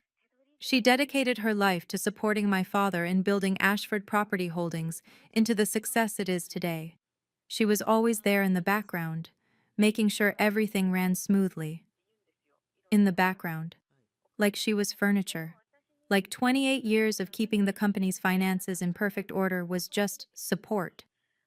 She was a devoted wife and a loving stepmother, Derek continued. She never complained, never asked for recognition. She understood that family comes first. I watched the faces in the congregation. Some people nodded politely. Others looked uncomfortable. Margaret Thornton was crying silently, shaking her head. Derek didn't mention that my mother had a degree in accounting. He didn't mention that she'd managed every financial transaction the company had ever made. He didn't mention that she'd raised me, his half-sister, while he was away at boarding school and then college. He didn't mention her at all. Not really. He was eulogizing an idea of a woman, the quiet, supportive wife who existed only to make Richard Ashford's life easier. When he finished, there was polite applause. My father nodded approvingly from the front pew. "Thank you, son," he said, loud enough for everyone to hear. "That was perfect." I looked at the diary in my hands, at my mother's careful handwriting, at 7 years of evidence she'd gathered while everyone around her assumed she was just the bookkeeper. They had no idea who she really was, but they were about to find out. Derek returned to his seat, and the minister stepped forward to announce the next hymn. But as the organist began to play, the sound system let out a sharp whine of feedback, then went silent. A technician hurried to the podium, checking cables. The minister smiled apologetically at the congregation. "We seem to be having some technical difficulties. If anyone would like to share a few words about Eleanor while we sort this out, please feel free."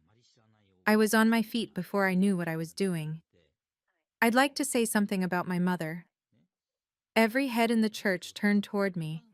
My father's face went pale, then red. "Ingrid," he said sharply, "sit down." I kept walking. 187 pairs of eyes followed me up the center aisle. I could feel Vanessa's glare burning into my back. Derek half rose from his seat, uncertain. "Ingrid."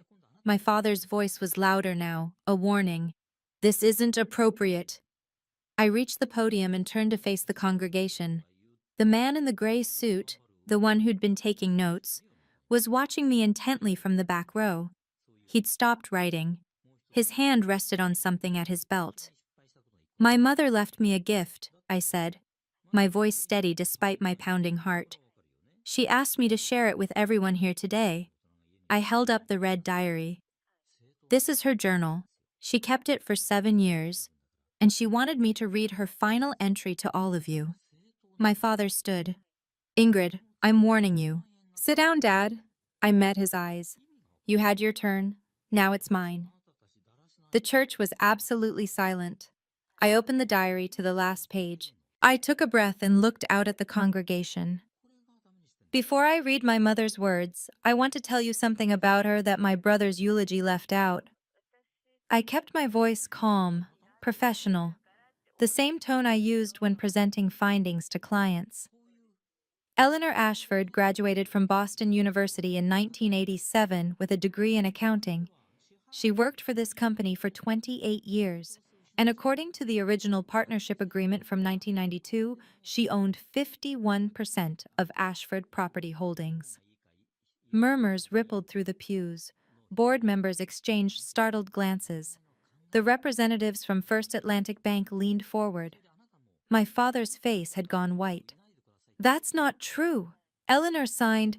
She never signed the transfer documents, Dad. I held up the diary. She told her attorney, she told me, and now I'm telling everyone.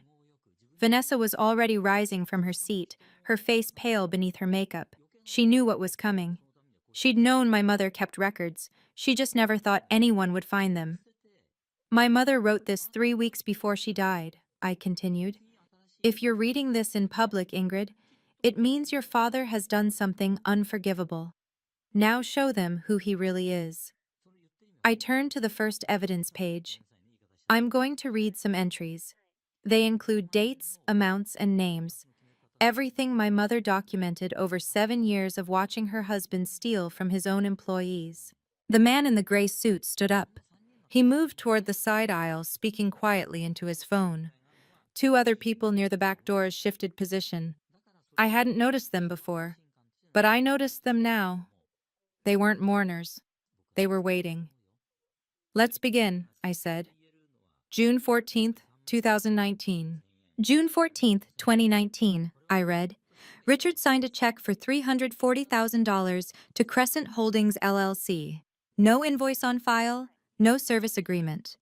I checked the Delaware corporate registry. The registered agent is Vanessa Cole. The silence in the church was suffocating. I continued. September 3rd, 2020. Wire transfer of $520,000 from the Employee Pension Fund to Bayshore Ventures, approved by Richard Ashford and Derek Ashford. Derek shot to his feet. That was a legitimate investment. The board approved. Bayshore Ventures was incorporated 2 weeks before the transaction, I said, not raising my voice. It was dissolved 3 months later. The registered address was a mailbox in Wilmington, Delaware. There is no record of any actual business activity. I looked at the board members. Several were already on their phones, texting furiously. One woman, I recognized her as the chair of the audit committee, had her hand pressed to her forehead, her eyes closed. March 7th, 2021, I continued. Transfer of $215,000 to North Point Capital. North Point Capital's sole owner, according to Delaware records, is Vanessa Cole. Vanessa was backing toward the side door, her face ashen. My mother documented 47 transactions over 7 years, I said. Total amount diverted from company accounts, $3.2 million. Total amount transferred to offshore accounts in the Cayman Islands, $1.8 million. The man in the gray suit stepped forward from the back of the church. He held up a badge. I'm Detective Marcus Webb, Boston Police Financial Crimes Unit. We've been investigating Ashford Property Holdings for 6 months. He looked at me, then at my father. Ms. Ashford, the information you just shared matches our investigative findings exactly. I kept reading. February 15th, 2021. Richard opened an account at First Caribbean International Bank in the Cayman Islands. Over the following 18 months, he transferred $1.8 million to this account. The transfers were disguised as payments to a Bahamian consulting firm that exists only on paper. One of the First Atlantic Bank representatives stood abruptly and walked out of the church, his phone pressed to his ear. The other 2 followed within seconds. I turned to another page. November 7th, 2022. Richard purchased a condominium in Miami Beach for $890,000. The property is registered in Vanessa Cole's name. The funds came from North Point Capital, the company Vanessa owns. Vanessa made a break for the door. She didn't get far. 2 plainclothes officers stepped into her path, blocking the exit. She stumbled backward, her designer heels catching on the carpet. Ms. Cole. Detective Webb's voice was calm, almost gentle. Please don't leave. We have questions for you. I don't know anything about... She was crying now, mascara running down her cheeks. Richard told me it was all legal. He said, "My mother's final note about you," I interrupted, reading from the diary. "Vanessa Cole is not a victim. She is not a woman who was seduced by a powerful man. She is a co-conspirator who helped Richard steal from his own employees. She knew exactly what she was doing, and she did it for money." Vanessa's crying stopped. She stared at me with pure hatred. But there was nothing she could do. The evidence was documented. The police were here. And 187 witnesses had just heard everything. My father hadn't moved from his pew. His face was gray. He finally understood. My father stood slowly, straightening his jacket as if preparing for a business meeting. "This is a misunderstanding," he said, his voice carrying the same authority he'd used in boardrooms for 30 years. "Ingrid is grieving. She doesn't know what she's saying. These are private family matters that—" "Mr. Ashford," Detective Webb walked down the center aisle. "I'm Detective Marcus Webb, Boston Police Financial Crimes Unit. We've been investigating your company for 6 months based on an anonymous tip. The information your daughter just read confirms what we've already documented." My father's composure cracked. "Anonymous tip? Who?" "Your wife, Mr. Ashford." I closed the diary. "Mom filed a complaint with the police 7 months before she died. She knew she was running out of time, so she made sure someone else would continue the investigation." The color drained from his face.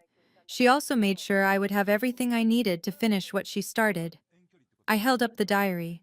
7 years of evidence, dates, amounts, account numbers, corporate registrations, everything a forensic accountant would need to build an airtight case. Detective Webb reached my father's pew. "Richard Ashford, you have the right to remain silent. Anything you say can and will be used against you in a court of law." "You can't do this," my father sputtered. "Not here, not at my wife's funeral." "Your wife is the one who made this possible," I said quietly. "She spent 7 years watching you steal from your employees and betray your family, and she spent her last weeks making sure you wouldn't get away with it." Two officers appeared at my father's side. 187 guests watched in stunned silence as Richard Ashford, CEO, board member, pillar of the Boston business community, was read his rights beside his wife's casket. Derek pushed through the crowd toward the aisle, his face flushed with panic. "Wait! I didn't know anything about this," he grabbed Detective Webb's arm. "I just signed what my father told me to sign. I trusted him." The detective looked at him with something like pity. "Mr. Ashford, you're listed as the CFO of the company. Your signature appears on 12 of the transactions in our investigation file. We'll need you to answer some questions." "But I'm the victim here," Derek's voice cracked. "He used me." I stepped down from the podium. "You signed documents transferring $500,000 from the employee pension fund without reading them, Derek. You're the CFO. That's your job." "I trusted him," he repeated weakly. "So did Mom. So did 23 employees who thought their retirement savings were safe." I met his eyes. "Trust isn't an excuse for negligence. You know that. You just didn't want to know." Margaret Thornton stood from her pew, tears streaming down her face. "I worked there for 24 years, she said, her voice shaking. "I always knew something was wrong, but I was too afraid to say anything. Eleanor was the only one brave enough to document it." Other employees were nodding. A man I recognized from the maintenance staff, a woman from the accounting department, people who had worked alongside my mother for decades, who had trusted the company with their futures. The board members were already heading for the exits, phones pressed to their ears. I heard fragments of conversation. Emergency meeting. Liability exposure. Meridian deal is dead. The $28 million sale was finished before it started. And my father's empire, built on my mother's labor and funded by stolen pension money, was crumbling in front of everyone who had ever admired him. The church doors opened, and Patricia Hartwell walked in. She moved through the chaos with the calm authority of someone who had been preparing for this moment for years. In her hands was a leather portfolio, and behind her walked a younger woman carrying a document box. "Ladies and gentlemen," Patricia announced, her voice cutting through the murmurs. I am Patricia Hartwell, attorney for the estate of Eleanor Ashford. I have documents that are relevant to today's proceedings. My father, still flanked by officers, turned toward her. Whatever she has is fraudulent. Eleanor would never. Eleanor came to me 8 years ago, Mr. Ashford. Patricia opened her portfolio. This is her last will and testament, properly witnessed and notarized, dated August 12th, 2016. It supersedes any joint estate documents. She handed a copy to Detective Webb, then turned to address the remaining guests. According to this will, Eleanor Ashford bequeathed her 51% ownership stake in Ashford Property Holdings to her daughter, Ingrid Ashford. The bequest is contingent upon evidence of malfeasance, which I believe has just been thoroughly established. My father lunged forward, restrained by the officers. That's impossible! Eleanor signed the ownership transfer in 2010. I have the documents. You have forged documents, Mr. Ashford. Patricia produced another sheet of paper. I retained 2 independent forensic document examiners to analyze the signature on your so-called transfer agreement. Their conclusion was unanimous. Eleanor Ashford's signature was fabricated. She never signed away her ownership. The room went silent. My mother had owned the majority of the company all along. My father had been operating on a lie for 15 years. And now that lie was exposed in front of 187 witnesses, with police officers standing by. I walked back to the podium one final time. The church was in chaos, officers escorting my father and Vanessa toward the exits, board members on their phones, guests whispering in shocked clusters. But when I reached the microphone, the room gradually fell quiet. I want to be clear about something, I said. I didn't do this for revenge. I looked at my father, handcuffed now, being led toward the door. He wouldn't meet my eyes. I did this because my mother deserved the truth. Because 23 employees deserved to know their retirement savings were stolen.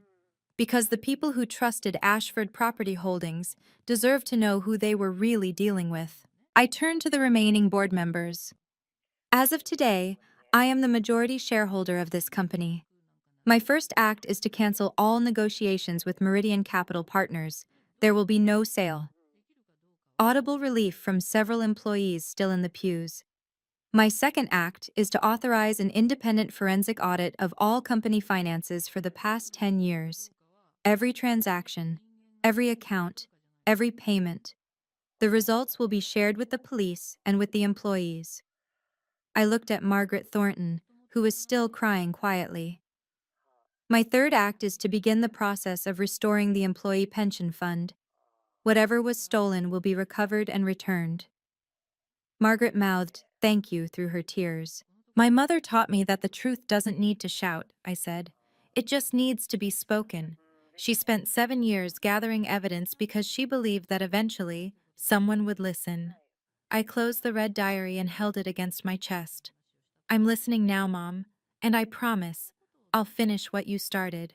If you've ever been dismissed by your family, if you've ever been told you're too sensitive or too weak, I want you to know something. Setting boundaries isn't betrayal, it's self-respect. If this story means something to you, share it with someone who needs to hear it. Subscribe if you haven't already, and stay with me. We're almost at the end. 48 hours after my mother's funeral, Richard Ashford and Vanessa Cole were formally arrested.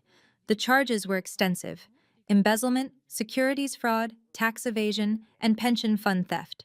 The total amount in question: $5 million, $3.2 million stolen from company accounts, plus $1.8 million hidden offshore. Bail was set at $500,000 each. My father posted his by putting a lien on the Beacon Hill house, the house where I'd grown up, where my mother had spent 32 years of her life. Vanessa couldn't make bail. She remained in custody, her dreams of becoming the next Mrs. Ashford dissolving behind bars. The news spread fast. The Boston Business Journal ran the story on Monday morning. Funeral confession: CEO's daughter exposes $5 million fraud scheme. The article detailed the diary, the shell companies, the forged documents. By Tuesday, it had been shared 12,000 times. Meridian Capital Partners issued a terse statement. We do not invest in companies under criminal investigation. All negotiations with Ashford Property Holdings have been terminated. $28 million gone in a single press release. First Atlantic Bank froze all accounts associated with my father and the three shell companies. The Cayman Islands account was flagged for international investigation. The Boston Chamber of Commerce held an emergency session. By Wednesday, my father's seat on the board had been revoked, his membership suspended pending the outcome of legal proceedings. 30 years of reputation building, of handshakes and golf games and charity galas, all of it erased in 72 hours. I watched the news coverage from my apartment, the red diary sitting on my coffee table. My mother had known this would happen.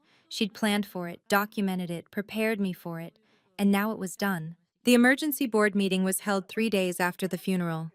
I attended as the new majority shareholder, a role I'd never wanted and still wasn't sure I was ready for. But my mother had trusted me with this, and I wasn't going to let her down. Derek was already there when I arrived, sitting at the far end of the conference table. He looked like he hadn't slept in days. The vote was swift. 10 of the 12 board members supported a motion to remove Derek as CFO, effective immediately. I didn't know, Derek said, his voice hollow. I trusted him. He's my father. You were the chief financial officer. I kept my voice level. You signed documents authorizing transfers from the pension fund. You had a fiduciary duty to the employees, to the shareholders, to the company. I trusted him isn't a defense. So that's it? I'm just out? You're out of this company.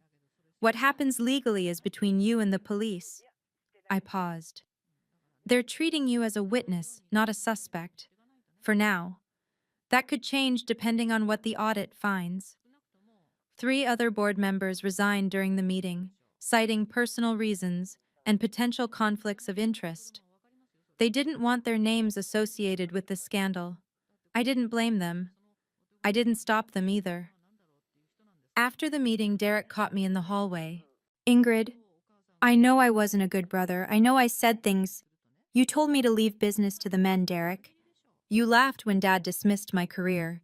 You gave a eulogy at Mom's funeral that didn't mention a single real thing about her. He flinched. I don't hate you, I said, but I don't owe you forgiveness either. I walked away. The community response was overwhelming. Within a week, I received over 200 emails from current and former employees of Ashford Property Holdings. Some were angry. At my father, at the board, at a system that had allowed the theft to continue for so long. Some were grateful. Many were both. Your mother was the only person in that office who remembered our birthdays, wrote a woman who had worked in the maintenance department for 18 years. She knew all our names. She asked about our families. We always knew she was the real heart of that company. I was 6 months from retirement, wrote a man from the accounting department. That pension was everything I had. Thank you for fighting for us. Margaret Thornton called me personally. The employees wanted to do something for Eleanor, she said. A memorial. Something that honors who she really was, not the version Richard tried to create. We planned a small ceremony for the following month. Employees only, no press, no board members. Just the people who had actually known my mother, who had worked alongside her for decades. The Boston Business Journal published a follow-up piece. The woman behind the numbers, Eleanor Ashford's secret 7-year investigation. They interviewed former colleagues, forensic accounting experts, even the detective who had received her anonymous tip. Mrs. Ashford's documentation was extraordinary, Detective Webb was quoted as saying. She built a case that most professional investigators would envy. Without her work, we might never have been able to prove the fraud. My mother spent 28 years being called the bookkeeper, being dismissed, being overlooked. In death, she was finally being recognized for what she really was, the most competent person in the room. The investigation into Vanessa Cole revealed the full scope of her involvement. She wasn't a naive young woman seduced by a powerful older man. She was a calculated participant who had targeted my father specifically because of his wealth and his weaknesses. Police recovered text messages between Vanessa and Richard dating back 3 years, well before my mother's diagnosis. One exchange from 14 months before my mother died was particularly damning. Richard: Eleanor is getting suspicious. She's asking questions about the Crescent invoices. Vanessa: So what? She won't do anything. She never does. Richard: I'm worried. Vanessa: When she's gone, we'll be free. Just wait a few more months. My mother had been diagnosed with cancer 2 weeks after that exchange. Vanessa knew. She knew my mother was dying, and she waited. She calculated. She planned her future around my mother's death.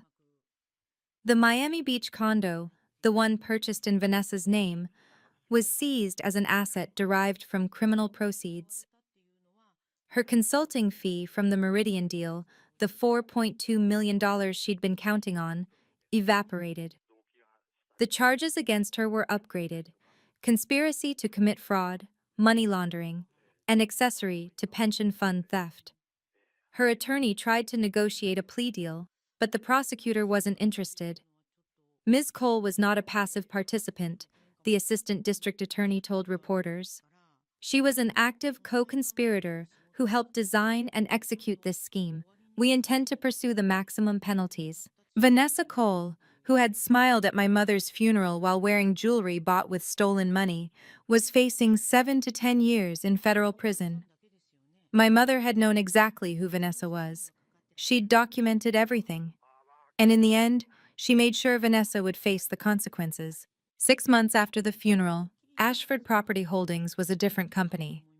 I didn't become CEO. I had no interest in running a real estate business, and I was honest about my limitations. Instead, I hired an experienced turnaround specialist named Catherine Reeves, someone with a reputation for ethical leadership and transparent management. My role was chair of the board, overseeing governance and ensuring the company stayed on the right path. I kept my job at Morrison & Clark. My mother had built her own career alongside the family business. I could do the same. The forensic audit took 4 months.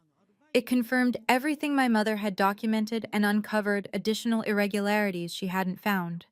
The total amount recovered from frozen assets and seized property: $3.4 million. The employee pension fund was restored. Every dollar that could be traced was returned. 23 employees kept their jobs. Margaret Thornton was promoted to Vice President of Operations, a role that recognized her decades of institutional knowledge and loyalty. The Meridian deal was permanently dead, but the company didn't need it. With honest management and transparent finances, Ashford Property Holdings stabilized. Small growth, careful investments, sustainable operations. Not the empire my father had built on fraud and stolen money. Something better, something real. I visited my mother's grave on the 6-month anniversary of her death. I brought the red diary with me. "We did it, Mom," I said quietly. "The pension fund is restored. The employees are safe. The company is in good hands." I placed a single white rose on her headstone. "I wish you could have seen it.